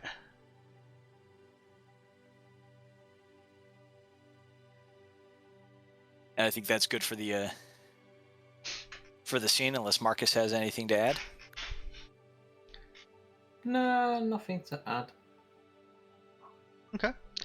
I believe Archibald was from the ship, kind of looking into what's some of the legalities, some of the questions about the Nox, right? I'm going to move you to that box. You can still be on the ship doing that. What's in the box? It's Archibald thinking about the Nox. Yeah. So what avenue does he want to explore? Really just, of whatever the official stance is on the Nox and the planet it's on, which was Anti, I think. Mm-hmm. Yeah. So would we consider that kind of acquainting himself with the legal status of anybody doing stuff there? Yes. How about we let you use your Bounty Hunter level 2 bonus for that? Okay, yay. But what That we're gonna do sounds here? about right for me. Trying to basically determine what are the criminal elements. Or is it criminal at all in the first place? Right. But yeah. So it's still going to be, unless you've got a better suggestion, an administer intelligence check. Yeah, I mean, the only other, I don't have it. Yeah, I don't have anything better that's actually made me a better stats or better skill. If Archibald wanted to leave the Raza and inquire more in person, he could possibly use different skills for that. Yeah, it's just none of them are making a significant difference. Fair. That I can think of. Yeah, still not bad. I didn't even roll the 3d6. You didn't. Let's go ahead and see if I can get. Hey, plus 1. Yep. So 9. I don't think that makes any difference. Okay. No, by the normal chart it doesn't. it makes you 1 point closer if anybody were able to assist you. Yeah, but I'm sure an 8's fine, right?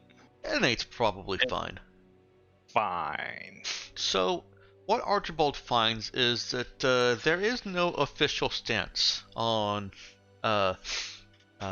what's occurring with the Nox. Mercure has had a corporate-wide policy that none of their staff or operations would be involved in any activities at Anti. That seemed like more of an image thing than an actual law thing. Yeah. Well, and obviously they're gonna have people there just not under their name. Oh, almost certainly. Look, I'm taking liberties with my assumptions here. But but yeah, there's no official written law restricting or denying or anything about the Nox. There is plenty of material outlining the risks of anti by itself. Um, there have been identified creatures and perhaps even human survivors from Nox Irae that no longer act as civilized humans, but that 8 is making it a little bit difficult to discern between what's propaganda and what's actual cited observation.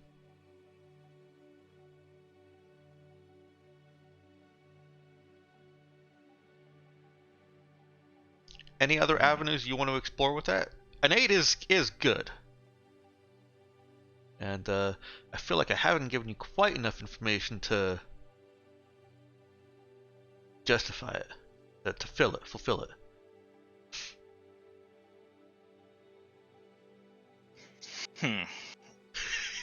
Okay. But still, so there's no, like, I guess beyond that, then also, it's like, is there any sort of police presence guarding it? Nope. There's no police presence having anything to do with Nox. Okay. Sounds like we're perfectly allowed to go down there then. Yeah. Okay. Well, that's what I wanted to know. Okay. All right. And you spend see, plus 3 days on Thord.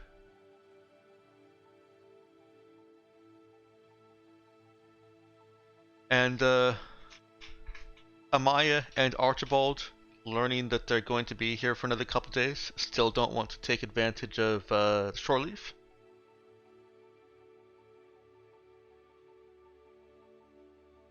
I guess sure. I just don't know what I'd do with shore leave at this point. On this planet, anything Amaya wants. Almost anything Amaya wants. In the aftermath of last mission, Amaya is very preoccupied workways. Okay. In that vein, there are potentially specialized components that Amaya could get instead of using scrap or whatever's available over at Zenthra.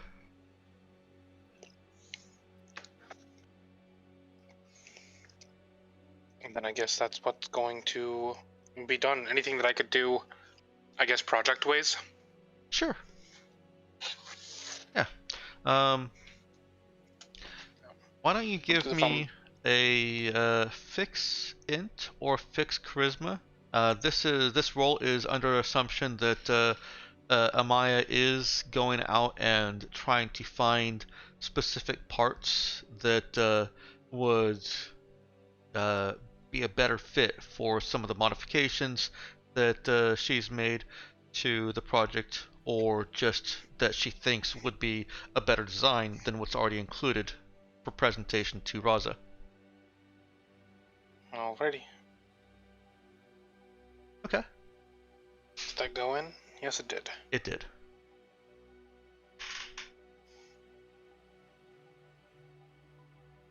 That is a poor roll. It is still an 8. And does still give Amaya a handful of however you want to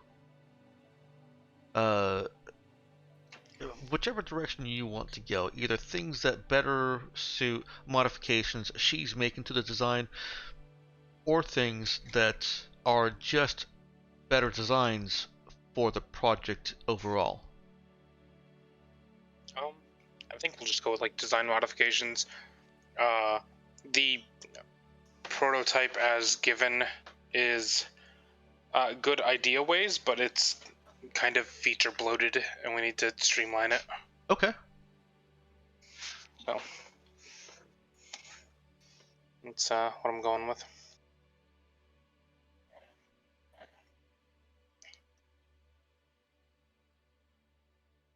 Did we name this project?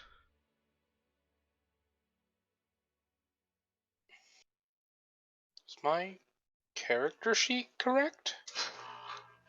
I don't know. I don't either. What I don't think it is, doubtful though. for you? I was pretty sure that I had improved my fix to a +2 and not a +1. What level are you? 3? Okay. Yeah, we're at level 3. The Yeah. correct level. I'll fix it later. I see the stab is level 2. You Did maybe you get a stat go instead with, of a fix? yeah, did you go Is stab the stat level 2? Okay. Yeah. Yeah, you might Yeah, then I don't- prioritize. I don't know how it would be a +1 then, because it's saying that I got fix +1, and level 2 and then intelligence 2 does not equal a +1. Ah well, it's not important. I'll fix it later. Oh no, the actual roll for your the dice came up a 5. And then Okay. +1 from skill and +2 from intelligence came to that 8. Yeah. The skill should be a 2. That's the Gotcha. mix-up. Okay. Because I wouldn't have skill points anywhere else. It's alright. It's alright. Fair enough. It How was can it? be fixed. All right. The girls come back from shore leave after 2 days, and serious, I can't multi-select without using the drag box. Come on. Oh, shift, not control. Shift. Yeah, I know. That gets me all the time. Yep. Because control is what it should be. It is. If you're selecting one additional, it should be control. Yep. And Saul then, with Fairbanks' return, goes out and enjoys some time about town on that 3rd day. Lexi and Ivan have also come back and seem to have enjoyed some bonding time there. And your crew has been rested and generally in good spirits on their return. Is there anything else that you guys want to do here before lifting off? Try and get an estimation of the idiots who go down planet side. In our future us. Okay. On third. We also wanted, I Yeah. guess, figure out secure where we might need to go for materials to actually survive on the planet. Oh right, Yeah, you and did if there's want to like do that.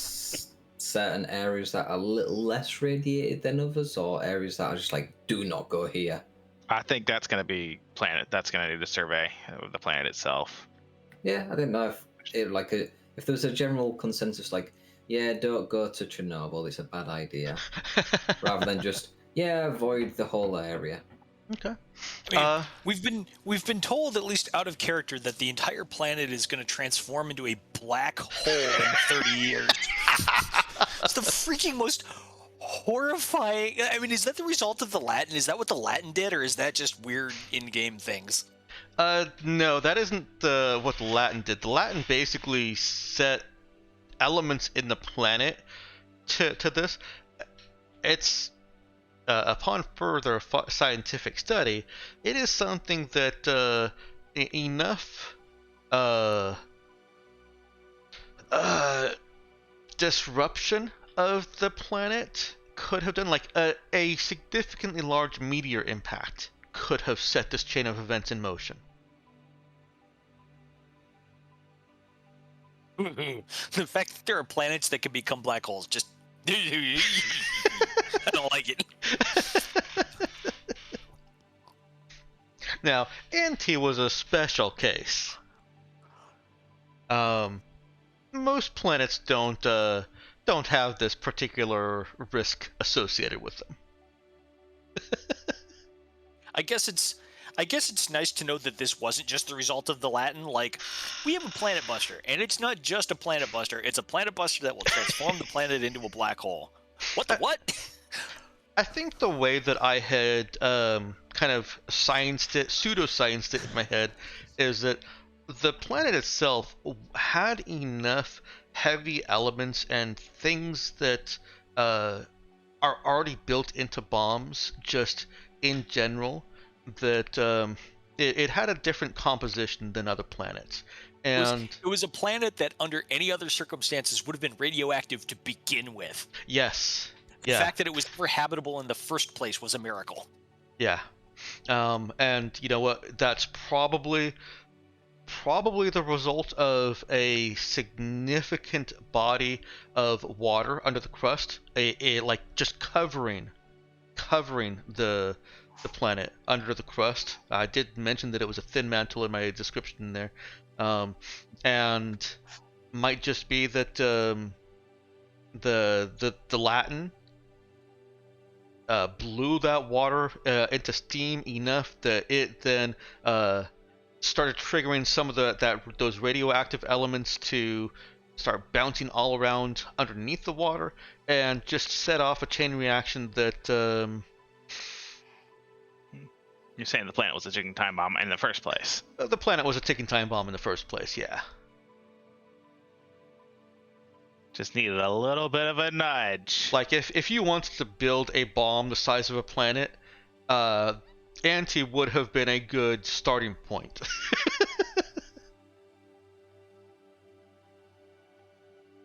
Planet-sized bombs are not very efficient, though. Not really, no. So what you need to do is just put a thruster on an asteroid and send it towards a planet. Those are usually defeated by breaker guns. Yeah, true. Mr. Crawford specifically wanted that to never be a thing. Well, not never be a thing, but not be a threat for advanced planets. Alright. So if you're saying there's an annoying trap, we can do it. Gotcha. Right. So, if you want to get a little bit more information about the Nox than what Archibald was getting, you want to have Marcus spend a little bit more time sourcing out potential vendors for rad suit production upon your investigation of Anti, or to see if that information is available on Third. Then you're gonna need to spend another day here, since Marcus and Oogie both were very instrumental and involved in getting those in those meetings with the drug stuff. So this would be another day for you to kind of decompress from trying to sell your drugs and switching your focus over to protecting yourself from radiation. Is that Definitely want to look to see if there's heavy duty red suits for this place for idiots like us. okay? All right. It's not. I'm not going to make you roll a check just yet. It's not terribly difficult. When you do make a check, it might be something that you want to get a engineer's input on, but with Marcus's heal and medical knowledge, you are able to source a handful of places that would be willing to try and build something custom made for you. Unfortunately, in Marcus's investigations or in searching around, there's nothing that's going to fit your bill of both protecting from the radiation and tolerating the corrosive atmosphere of Anti any better than a vac suit, at least not already built. It's certainly something that can be done, but in order for it to, again, be better than a vac suit, they'll need specific atmospheric data and radiation data. Okay, so there's not like a generic off-the-shelf thing. There's just already there for it. Gotcha. No, and here I'll go ahead and have you make a roll. This is a... Well, let's let you make it with a heal check. Heal in. Okay, that's good. So Marcus is able to press a little bit and finds that he's certainly not the first to have made this line of inquiry. Such suits are in development already for other interested parties. Recent or just overall? Very recent. Okay. They simply are running into that same barrier of it's hard to build something like this that's better than a vac suit and not significantly more expensive.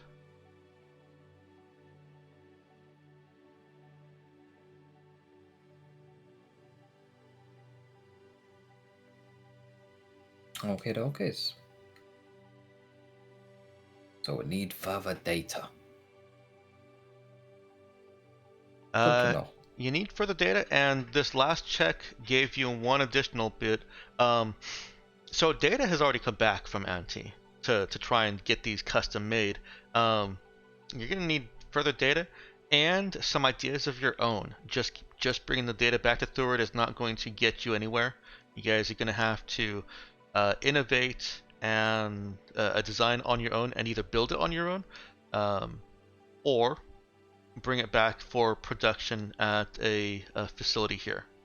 The benefit you're getting here is that Marcus can buy some of the materials and components that he thinks would best be able to build this. If you guys can innovate something, and then make do with scrap metal for whatever he didn't know in advance.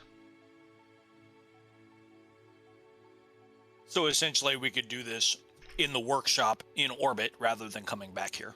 Yes, it will be much more costly doing that, because your workshop is not a fully outfitted factory. But of course, it also wouldn't take 2 weeks to build the suits.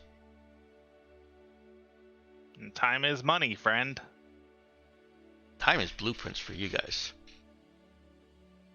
Marcus is curious for himself if focusing solely on protection rather than around the air aspect of a vac suit would help in any manner.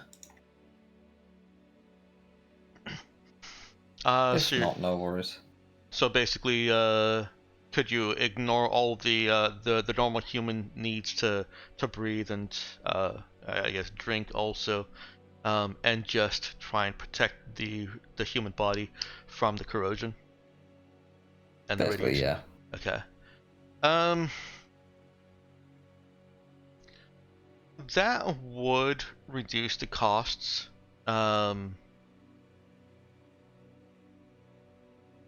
But I'm also just thinking it from a weight standpoint, which is if reduce the weight for other things, can that be put towards more protections? Right. That could potentially reduce the cost. Yes. Okay, that's fine. Okay.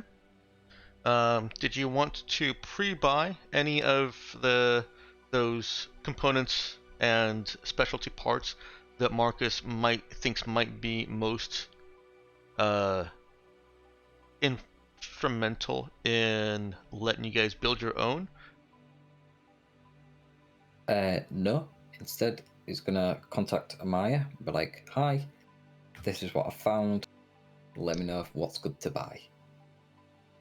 Okay. Marcus is not making that decision. And when Amaya gets the info, she's gonna do a quick lookup on it. Okay. Want to roll me another fix int check? Please and thank you.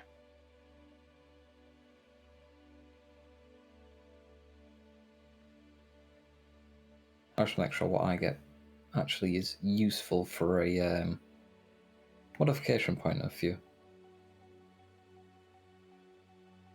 Oh, what was that, Ben? I wanted to make sure, like, okay, it's good scientifically, but is it good in actual use? Good for modification, you know? Gotcha. Take my fix int, and also I guess we're in combat because I accidentally rolled initiative.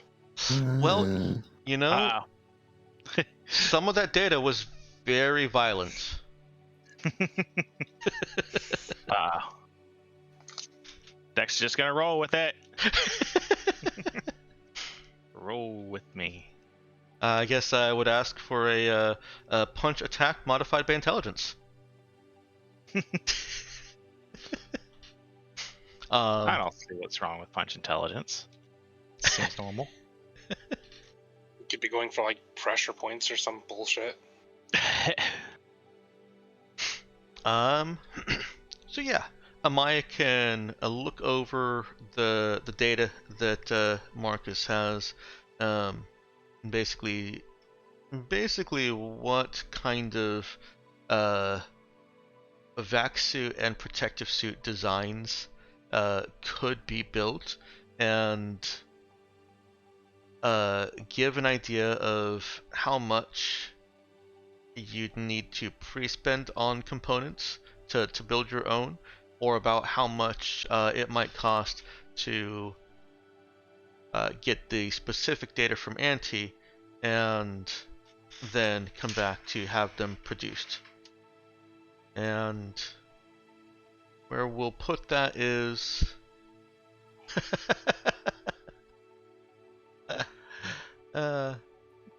actually, punch with intelligence is not a bad thing for Amaya. It's not the best either. No, it's not the best either.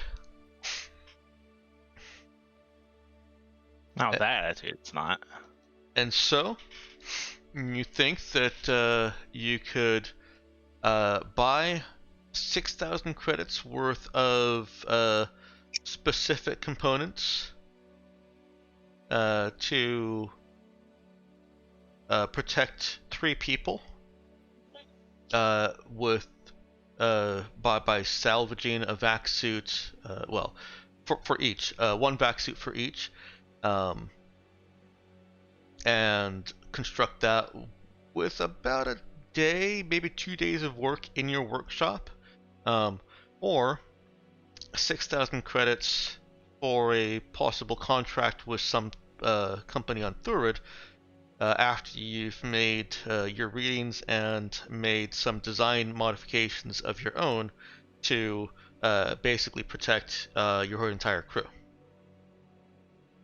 But they're going to take 1 to 2 weeks to build them. I'm going to type all this out.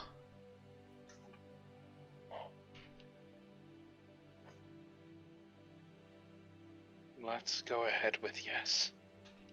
I think that the big decision there is going to be whether or not we can outfit enough people then. I don't know how much cash we have on hand. I know I wasn't spending a whole lot as Oogie, and I still only have 3,700, so... Mm-hmm. I'm broke. If we can scrape up an extra 2,300 and protect the entire crew, that might be our best shot here.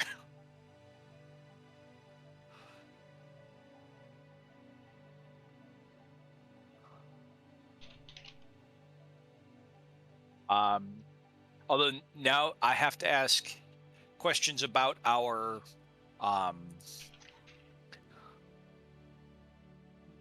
the resources system. I think we have 5 assets available to us. Mm-hmm. Would that asset include some cash that we could spend to partially or fully cover the cost of these vac suits. Absolutely. In fact, I was going to bring that back up as part of our agreement during the intermission. I will remind you.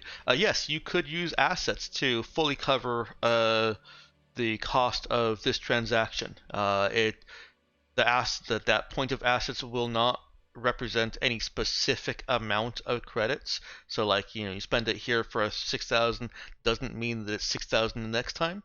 It's just spent. Period. And that is something that, yes, you could. Well, I would even throw in that it would be enough credits that if you preferred to do it on planet, you could rush them and have it done in 1 week. Basically, push yourself to the head of the line. So a single point of asset to get third specific, or pardon me, not third, anti-specific rad suits in a week. Yeah, let me type this out real quick, because it still plays into the options here.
Okay, so two options, two branches on this.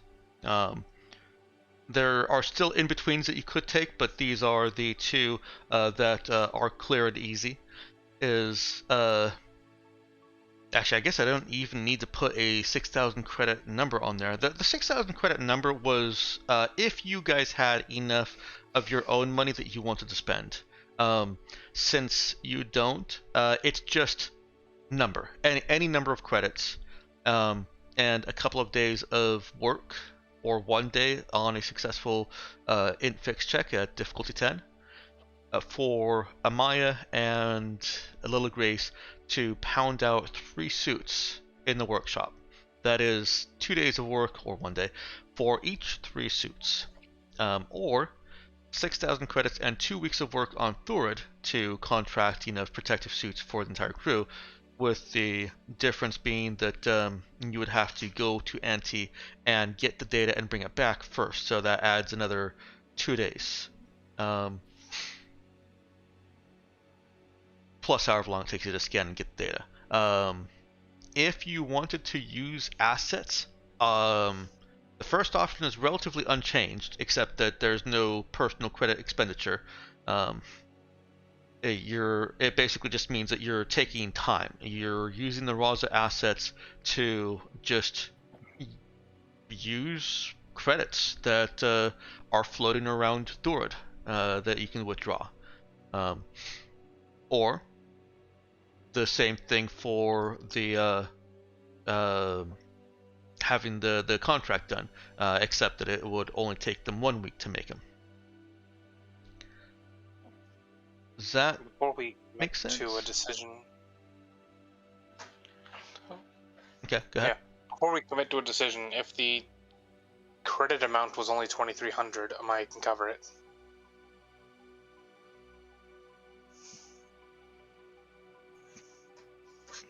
I think that's the credit amount after somebody else has put money in. Yeah, Oogie's got about 3,700 to his name, but that would be my entire cash supply. Then I think I'd rather spend Raza assets here. Yeah, I think this is definitely a Raza assets thing. Because remember, Okay. that's our discretionary spending. That's what we need to spend for modding our own gear and stuff. You know. Yep. Understandable. Plus, we have not well engaged with the asset and logistics system in the past, and I think this is a really good opportunity to do so. I agree. Yeah. The only reason I mentioned anything at all is because the only stat that the Raza has that we're hurting in is assets. One hopes maybe that the deals that Marcus and I just made will help there. Okay.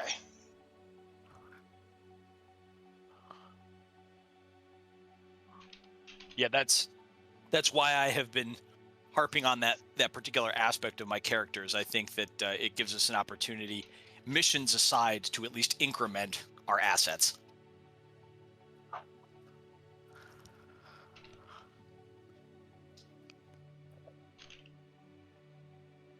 So if we would want to go with the first option where we're doing the work ourselves, Mhm.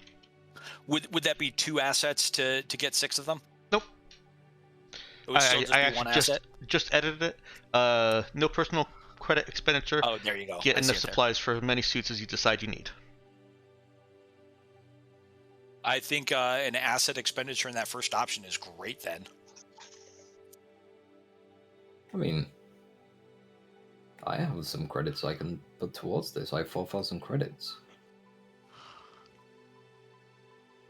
Wouldn't you rather spend those on modding weapons and stuff? I don't need to spend any of mine on modding. I bring my own. Boo. Apart from my shirt right now, there's not much I'm really in need of.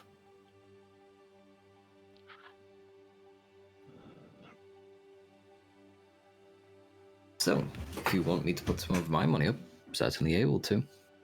No, I'm not I gonna. don't. I'm not gonna say how people can spend their money. I will judge you for how you spend it, but I won't say how you can spend it. I want to spend Raz's money here. This is job money, so I think the job should pay for it. Yeah, let's expense this. Okay. One point to clarify, I realize you've been saying a point. Remember, it is actually 2 points here for anything that you do.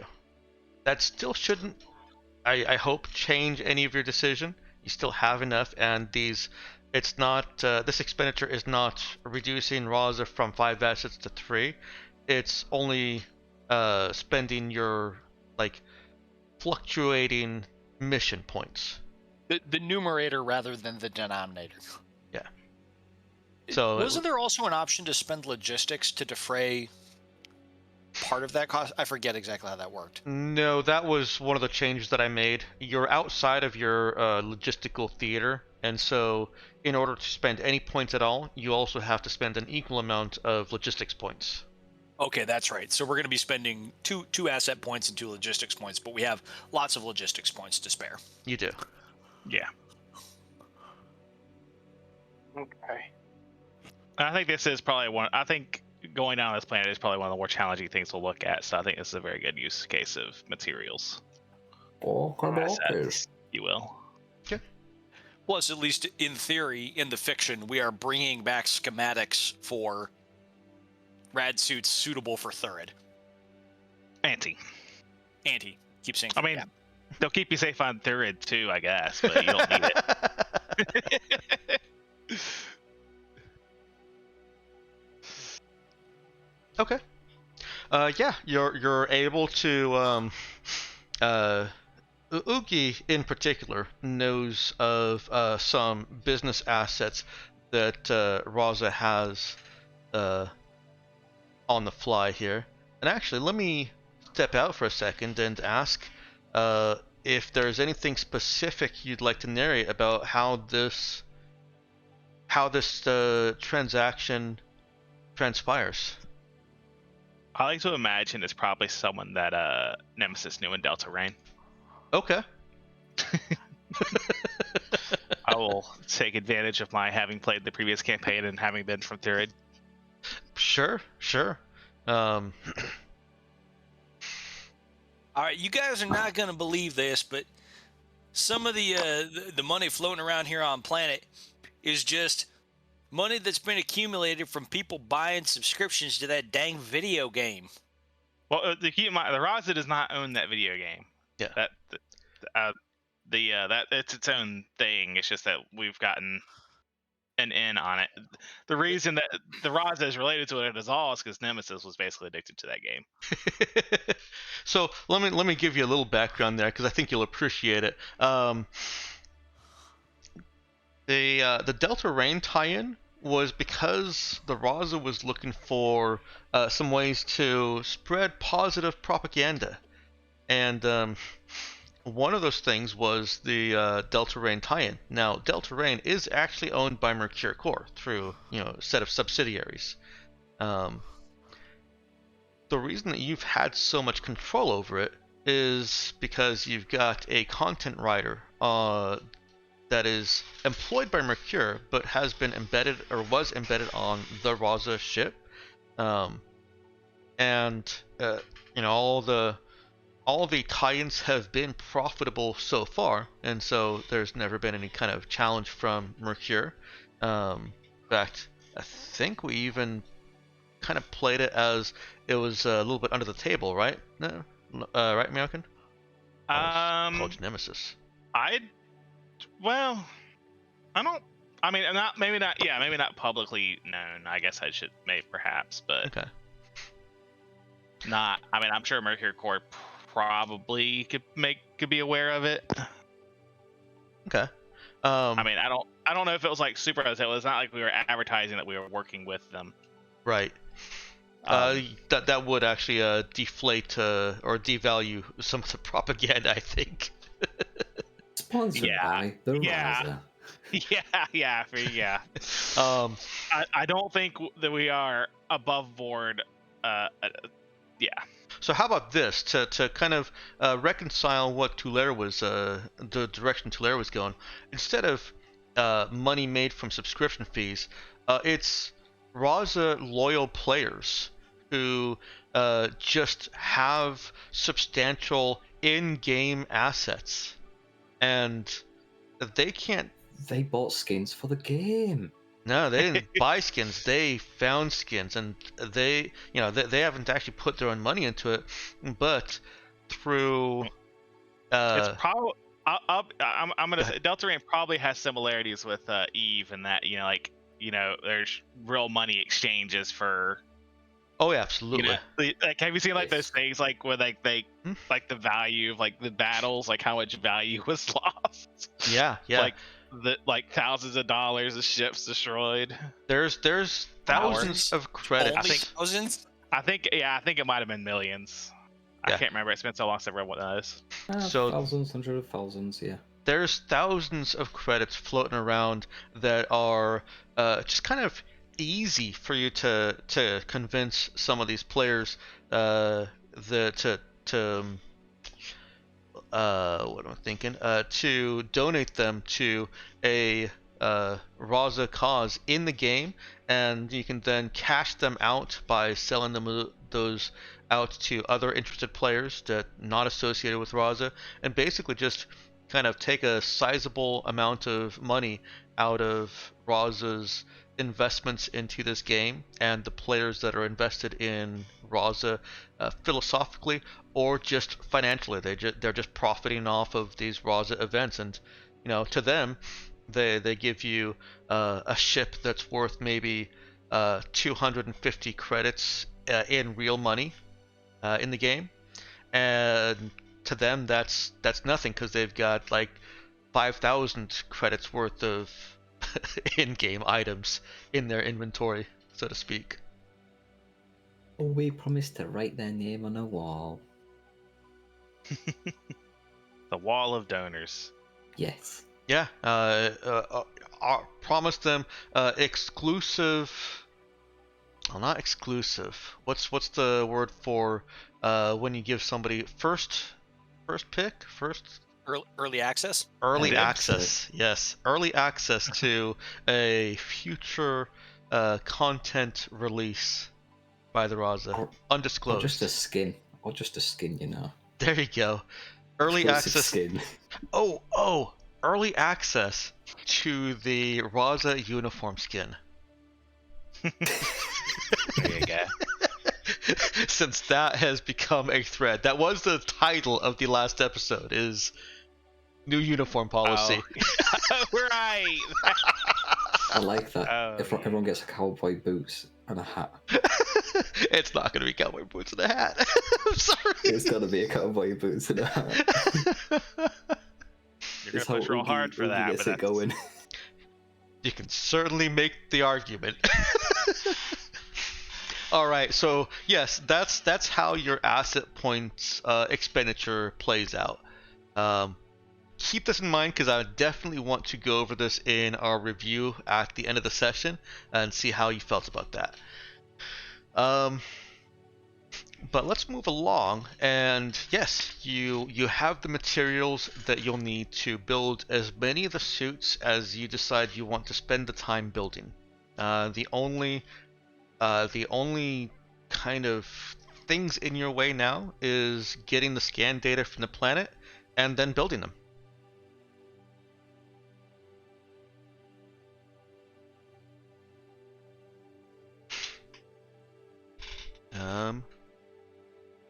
Anything else you're doing on planet, or are we gonna go ahead and take this adventure over to Auntie?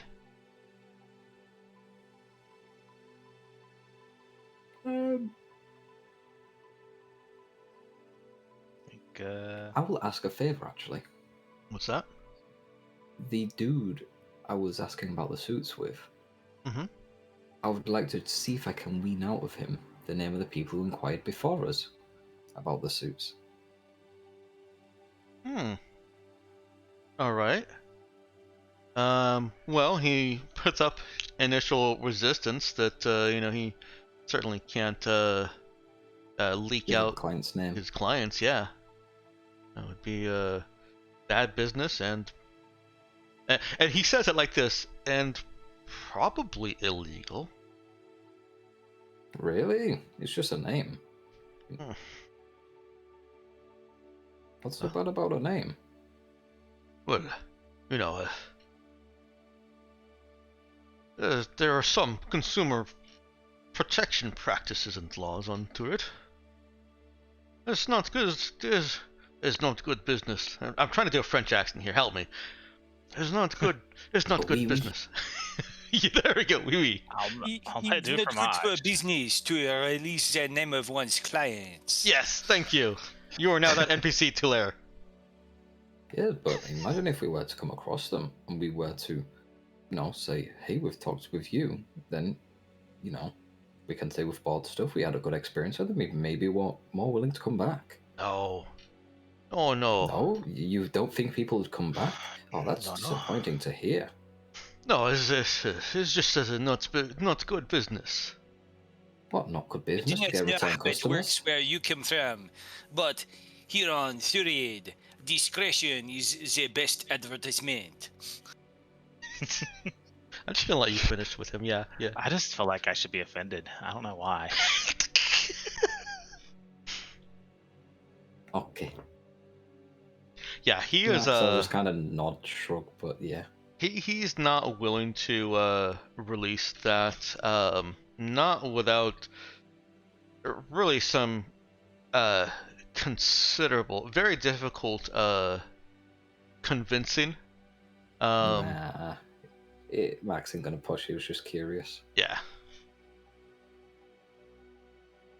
Unfortunately, Yeah, Marcus he was doesn't also have the curious best to leverage, see. and money isn't really the object for him.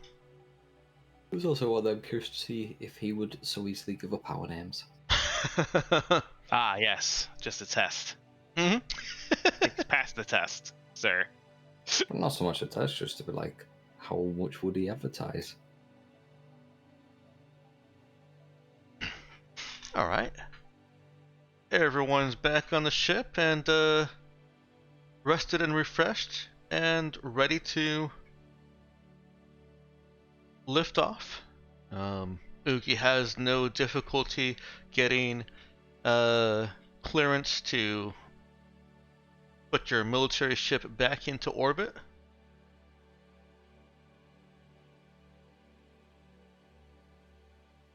And it's just one more day on over to Anti.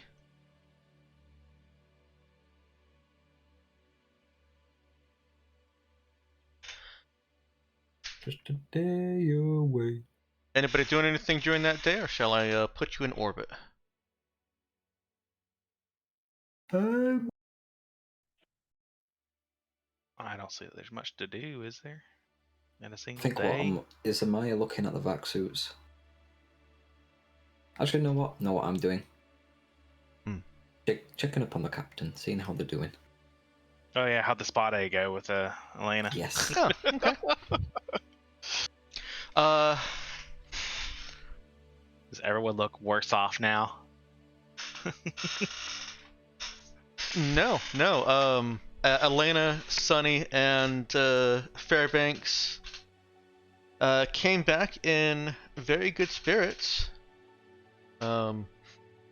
Laughing and even smiling. It's rare to see Elena really smiling, but she was on return. How suspicious. And Marcus approaches. She's just starting back up on her captainly duties. She looks over.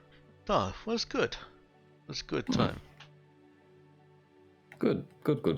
Feel a whole lot better. Got it all out of your system. Duh. Duh. Yes.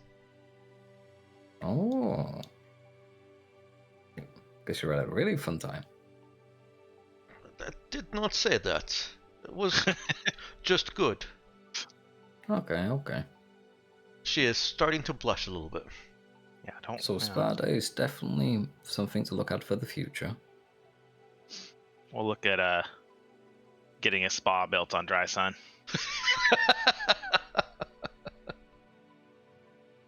Oh, the height of luxury to have a spa on a desert planet where water is a luxury. Where in other cities they have to ration when people can bathe. I mean, they probably just don't do that at all anyways. The landlords and any of the, well, that they're put plainly, they're whores. Any of the whores that he wants to spend time with might bathe prior, yeah. I think I had put in there that the landlords like once a week or so, if that. But that's more of a flex of their own power to do that than anything about hygiene. Look at me flex how clean I am. Right. Yeah, no, the apparently something that Elena is embarrassed about happened, but she is in good spirits and definitely a little bit more relaxed. Definitely much more refreshed. Well, good. We won't inquire too often. Well, along those lines, despite having had a rough first night, Oogie would have at least offered or attempted to maintain night shift duties aboard the Marmoset. Even after Elena was better. Okay. Elena glances off in a direction that Oogie knows the medbay is in that direction. And then back over at Oogie. I think the doctor's orders means I must say yes.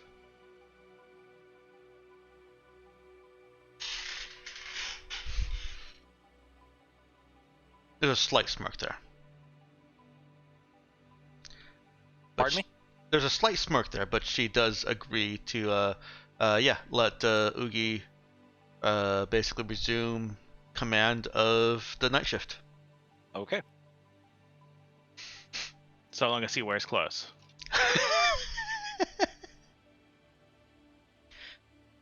Yeah, you Would know, you not say boots are clothing? funny, Elena doesn't bring that up. Hmm.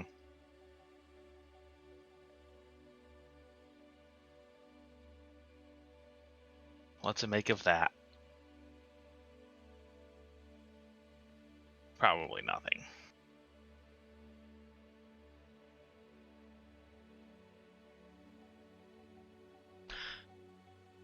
You, as you were approaching Anti, you see ships in orbit. They're concentrated at a particular spot of over Anti, and just from your basic estimates of where the Nox is, from other data that you came prepared with, they're pretty much over the Nox. Probably could have guessed that without the data, anyways. I give you 3 guesses where the Nox is located, and the first 2 don't count.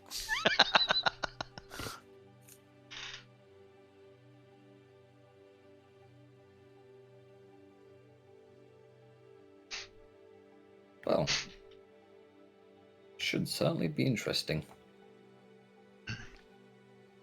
Everyone got their battling boots on.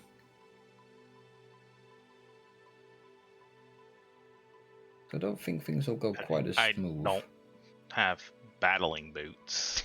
It's just regular old boots.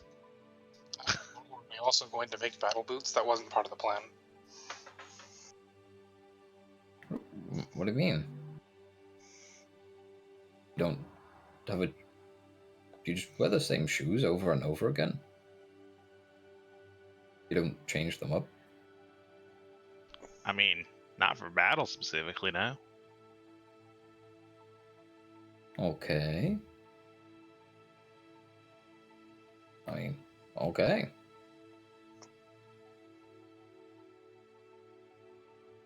Really? Nobody has like the nice shoes, the casual shoes, then the getting shit done shoes? No, I got boots and I got shoes. Okay. In which case, make sure And your every now and boots then are I've on got, then. and I guess I got flip flops, but I don't got much occasion to wear them. Spa day. Spa day is very useful for them. Sure, but ain't every day I go with spa. Need to make more of it then. Or at least make sure you do wear them for spa days then. But you'll remember it more.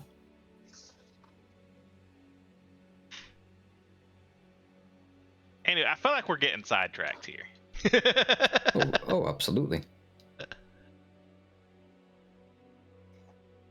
Are you guys going to approach the planet where other ships are gathered, or do you guys want to veer off? They're basically where you were already heading. You would need to veer off if you wanted to enter orbit elsewhere.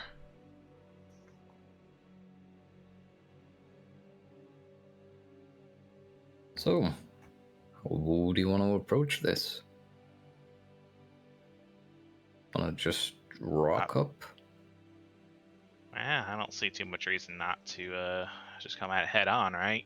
I mean, we're gonna need to deal with them on the ground too. I don't know. Are they? I mean, they're not aiming weapons at us, are they? Nope. I'd like to think we can be cordial about this. Okie dokie. All right. Then you glide into a high atmospheric, well, not atmospheric, a high orbit over NT, positioned such that you can basically remain stationary over the Nox, and within a few seconds, maybe not even 10 seconds, you're hailed by by something on the ground. You haven't even had time for your scans to really get any kind of data for you to analyze yet.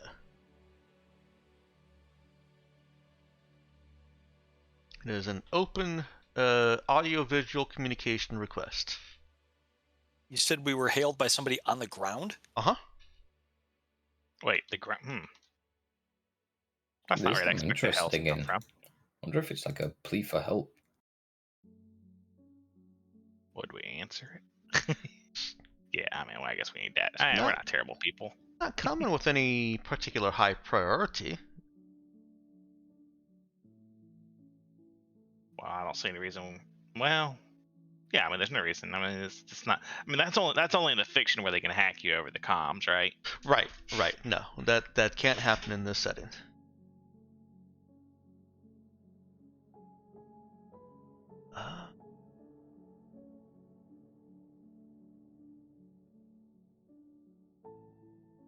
Let me change music. I realized that my anti-playlist is actually a Nox playlist, not anti-playlist. Wow. So let's What do see. you call it? Antiquated? I would call it antiquated. I amuse myself. There we go. That's a little more unnerving for Anti. Yeah. For an unnerving planet. Perfect. Anyways, I don't see any reason we shouldn't answer the hail, right?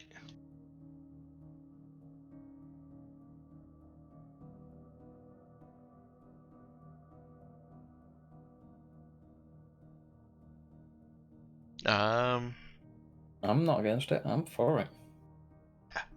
Elena is not chiming in on this.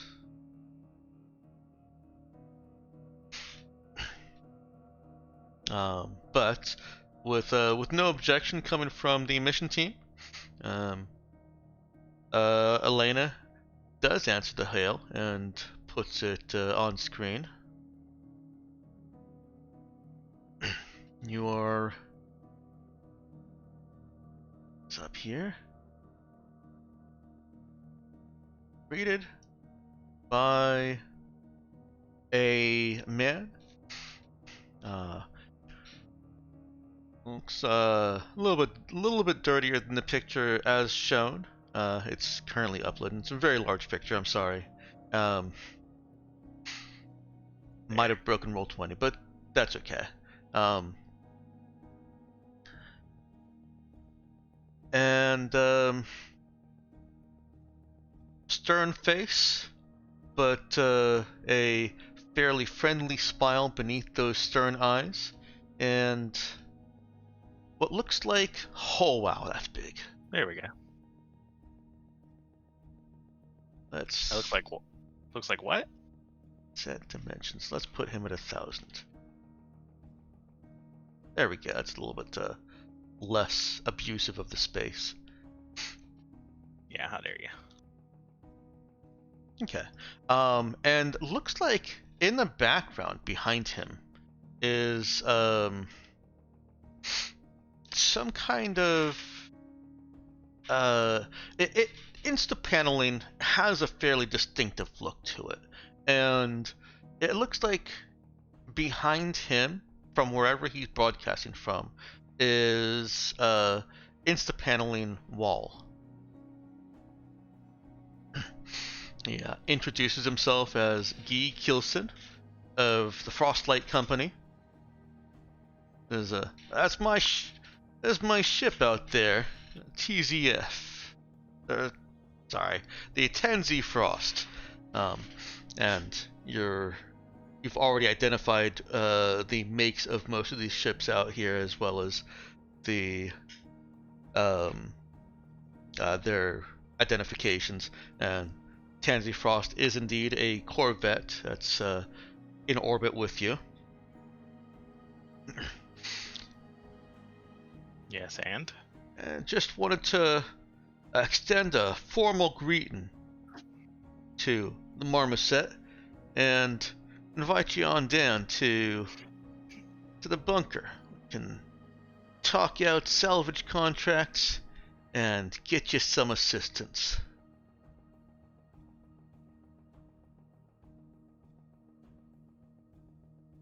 And in this communication, he has included landing coordinates.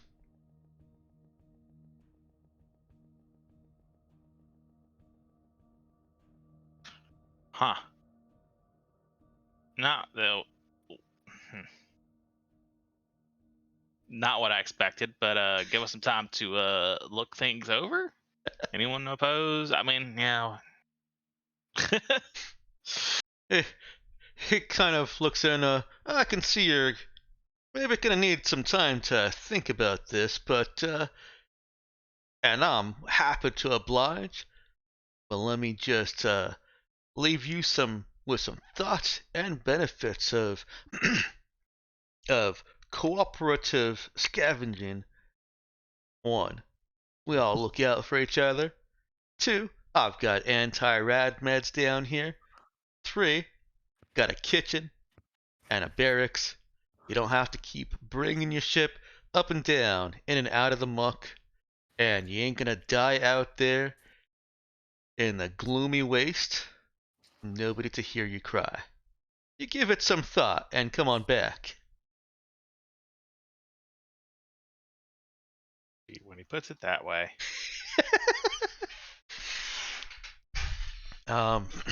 And in ending the transmission, he also sends over a little PDF that looks like it's basically a bullet points of what he's selling. Just a quick read over it. He is selling scavenging rights for 50 credits per team, plus 250 credits per ton of salvage collected. Those of you that have had any experience salvaging know that a ton of good material is worth well more than 250. So, yeah, theoretically a very cheap cost. There are anti-rad meds have a cost. There's a Fallout fridge that has a cost. Kind of a custom-made Instapanels that you could basically put a large man into, sealed with 12 hours of air, protects against the radiation and corrosion. Basically, you get somebody that's wounded and their suit's torn and all that. That's the selling point for that. And kind of goes into some bonus points on the kitchen amenities with not just edible foods, but palatable foods and even tasty foods sourced from Thurid. And also gives a couple of bullet points to actual bullet points that his bunker, as is set up, is protected by railguns and has not been breached by the anti-wildlife or the monstrosities of the Nox once in his entire time here.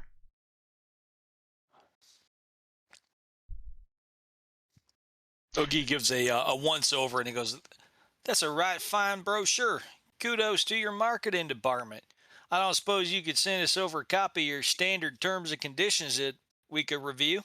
I sure can. Archibald's gonna roll his eyes and just go back to the barracks. Drafted up by my very own genius little sister. Here you go. Oogie receives the document.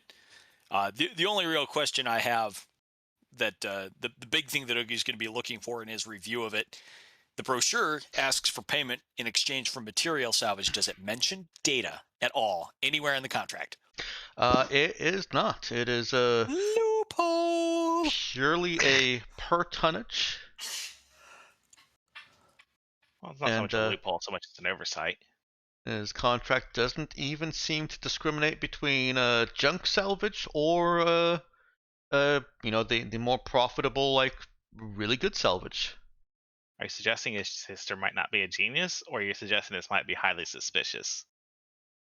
Oh, I am suspecting that we can agree to this contract and possibly still make out like bandits. And I'm suggesting that, you know, maybe there's a reason it's not actually a good deal for him. I don't know. Look, I'm just gonna overanalyze things. Just leave me to it.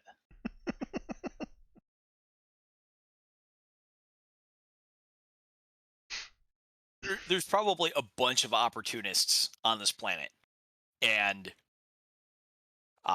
this guy is probably more of a hotelier than an actual salvager, and so he's offering a place to stay that's safe, so that he and his team don't actually have to do any salvaging. There is one clause that could be construed near to what Oogie is looking for, and that's that they'll offer to buy special finds. And touts Gee's network of black market contacts on Thurid for his ability to sell easily without involving authorities, and basically spins it as a good deal for whoever is selling him the special find, because they don't have to have a network of black market contacts or risk authorities. That's the closest any part of this comes to data. Being, Oh, well, you had a different word in well, I mind. was gonna say to being shady, but Oh, no. I'm not going to try and tell you guys what's shady and what's not about this. oh, okay. That is for you to decide or investigate. I mean, if he provides the services that he's suggesting that he can provide, which I admit is questionable, it might be worth at least giving his facilities a once over.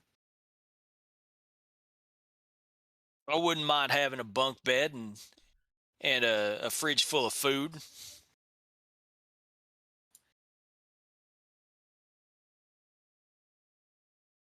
I don't think that's what the fridge was it?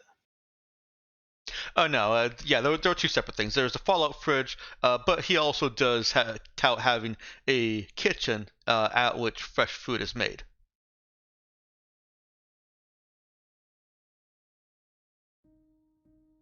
Just kind of like having a fridge with food in it. Kind of, yeah.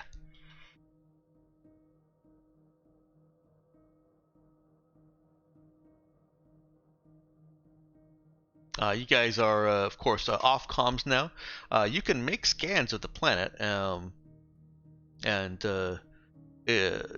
well, you'll need to make scans for your own construction of suits if you.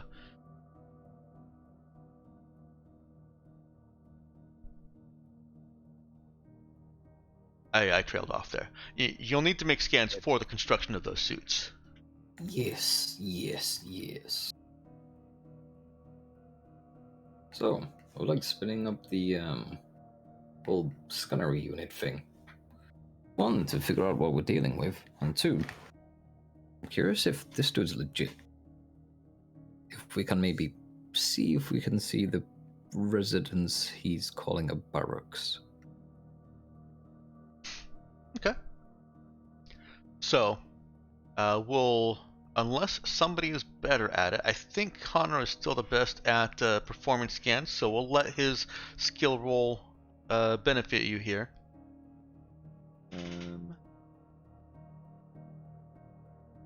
Yeah, and he's got the 3d6. So, I'm gonna make the first roll. Is that something that first roll you want that going towards getting all the atmospheric details for the construction of those suits, right?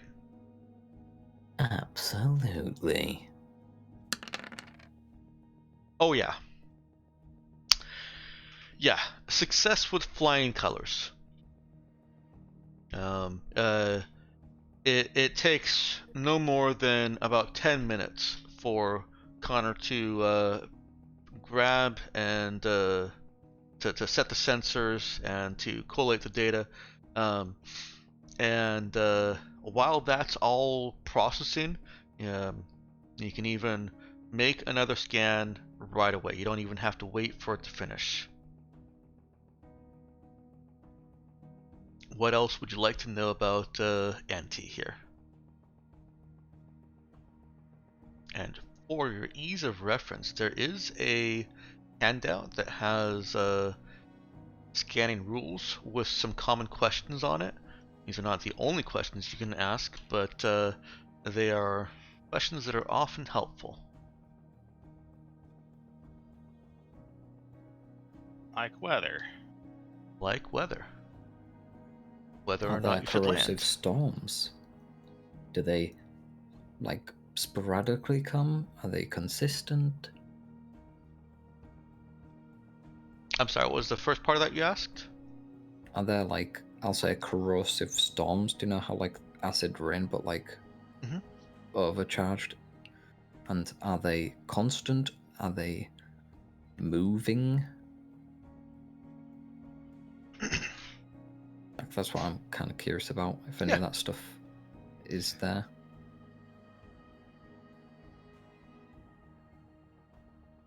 Second there. Okay.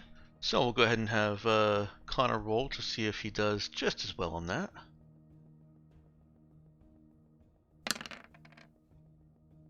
Difficulty is now 9. Well, for that one it was.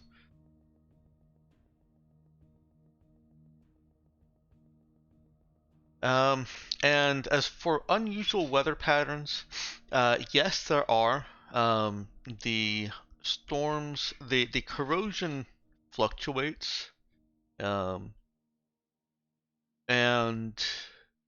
based on your data and Amaya's analysis of what you'll need to protect yourselves from this corrosion, you can compensate for that in your suit builds. However, you will not want a ship on the ground if one of those storms comes sweeping over. Yeah, that was basically my question. Like, if there's like a shit we need to get out of here by like an hour mark kind of storm. Yeah, you're going to be able to analyze the weather patterns that you see, and know in advance when you'll need to have skedaddled. Good.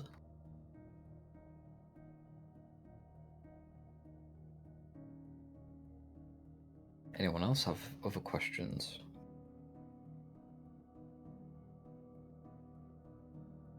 Let's see.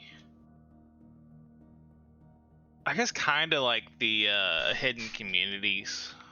And Yeah, that's what I was essentially, do thinking. they have like any like hidden weapon emplacements around their that bunker where that guy was broadcasting from and inviting us to? Okay. Like just automatic turrets all around.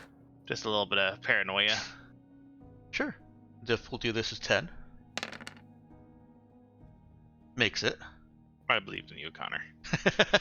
So, in addition to the railguns that are advertised in the pamphlet, there are also 2 anti-vehicle lasers.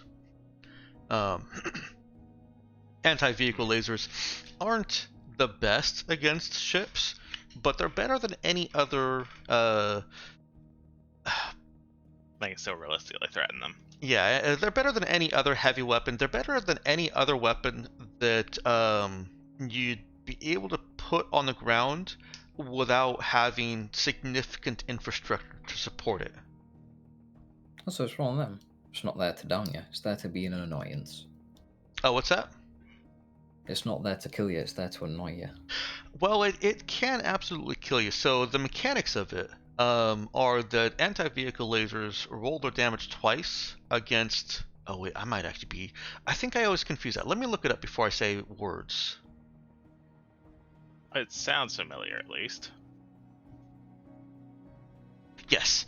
So yeah, against targets with hard armor, like starships, anti-vehicle lasers roll their damage twice. They are at a 3d10, so an anti-vehicle laser firing at a starship would roll its damage twice, take the better result, and then halve that, and then subtract the ship's armor. Your ship has armor of 5, I believe, which Probably. means that anti-vehicle lasers are actually a fair threat to you. Yeah, your armor is 5. They can quite easily roll over 10. With the 3d10, take the better of 2 rolls, and then halve that and minus the 5. They can fairly quickly whittle down your 25 hit points, especially 2 of them. That's before we blow them up. Yep. Deals, good to know, good to know. There are other features. There definitely is a bunker down there, and you can even see the fence and the railgun emplacements in turrets lifted up off the ground. There's a pile of something that looks odd at first, and then you're able to filter through some of the noise. It's just a pile of scrap, like the most worthless kind of salvage that somebody could bring back. And there's a pile of that within the fenced compound. Probably about 30 to 50 tons worth of scrap that just Probably is not even worth lifting off the planet. not even worth lifting off the planet. Under any other conditions, you could still take it and sell it, but if you're having to pay 250 credits for a ton of that to leave the planet, then it's definitely not worth. I think it actually has a cost of 100 per ton. Also, it's one of them, if it's been exposed to the corrosion, then it's even more sludge. There's also remnants of bunkers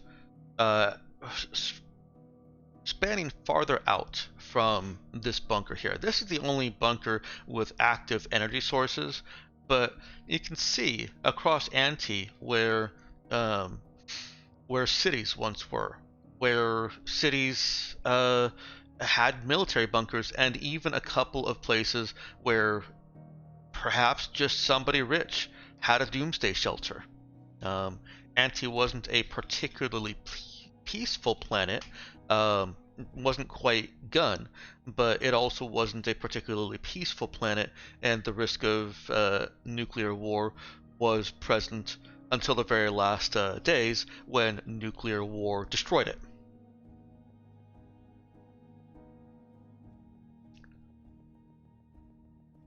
You don't find any other hidden energy in communities. And I guess also, were there other ships down there with like, are you little community of ships there, or is it? Nope, there are no ships at the bunker area. Well, no one apparently availing themselves of his services.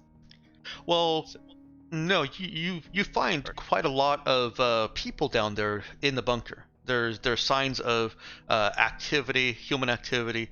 Okay, but their ships aren't planets. Oh, right, the ships just their ships aren't planet-side, which I guess makes sense. The ships are all in orbit with you. Okay. Well, I think I've satisfied my paranoia for now. I think might as well take them up on it, because yeah, I mean, we're not hauling off cargo anyways. We might be able to make a little bit of money if we find anything valuable that we can't carry with us. We can certainly sell it to them, since we're just after data. I'm actually going to let you guys take the week to discuss anything that you've discovered here and this offer. I want to make sure that there are no other scans that you want to make before I close out the session. Sure. Okie dokies. Any other scans? Anything else you want to ask? I Off the top of mean, my head, no. I feel like the condition of the atmosphere really, we already know the main threat there. Mm-hmm. So, like, I mean, we're not concerned about allergens. No. I mean, if they exist, it doesn't matter. There's much bigger problems. And I actually can give you some mechanical details on that, on the atmosphere. Oh, yeah, and I guess there's the question of how that radiation will be affecting us. Whether we're doing checks every hour or... There you go. I'll just put the details in Discord here.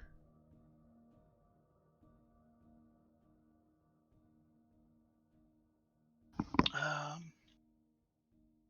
don't think about local news trends. Any other not questions not on that list I can't think of right now. Okay. I guess there's a question of so how close is that to the how close is that bunker to the actual like wreckage of the Nox, which I'm assuming is probably spread out over quite a large area, right? It is, yeah. The Nox did not go down gracefully. The bunker is close to it, but not right on top of. It looks like from your assessment of, you would have gotten this data from the community's question.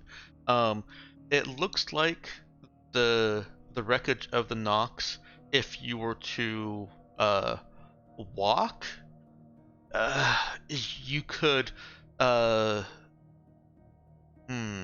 farthest end would be about 3 days walk from the bunker, with the nearest edge of it about 2 hours. Okay, and then also I suppose we're looking for essentially like central databases, right? You are. You'd be looking for the hub, which there are a couple of sites in that wreckage that look dense enough that they could be hubs. You'll have to explore them without the interference of massive radiation. An entire atmosphere worth of radiation and, signal corroding particles. Basically, you'll have to actually explore them on foot. Okay. And that was another benefit that I forgot to include there. Where was that? Frostlight also rents out loader trucks for 50 credits per day. They are not quite as fast as regular grav vehicles. They are designed for heavy loads, but they are faster than walking. Oh, okay. Yeah, it'd be nice not to have to walk there, especially if we're getting irradiated the whole way. And corroded. Yep. What a lovely cocktail of stuff. Now, all those mechanical effects are for regular vac suits. They will either be significantly lessened or not even apply at all to the suits that you design.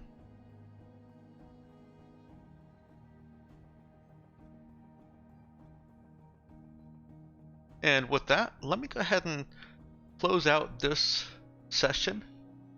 If you come up with any other things that you want to scan, we can certainly do that next week. But I do want to spend a little bit of time getting your input on how we manage that war support, the assets expenditure.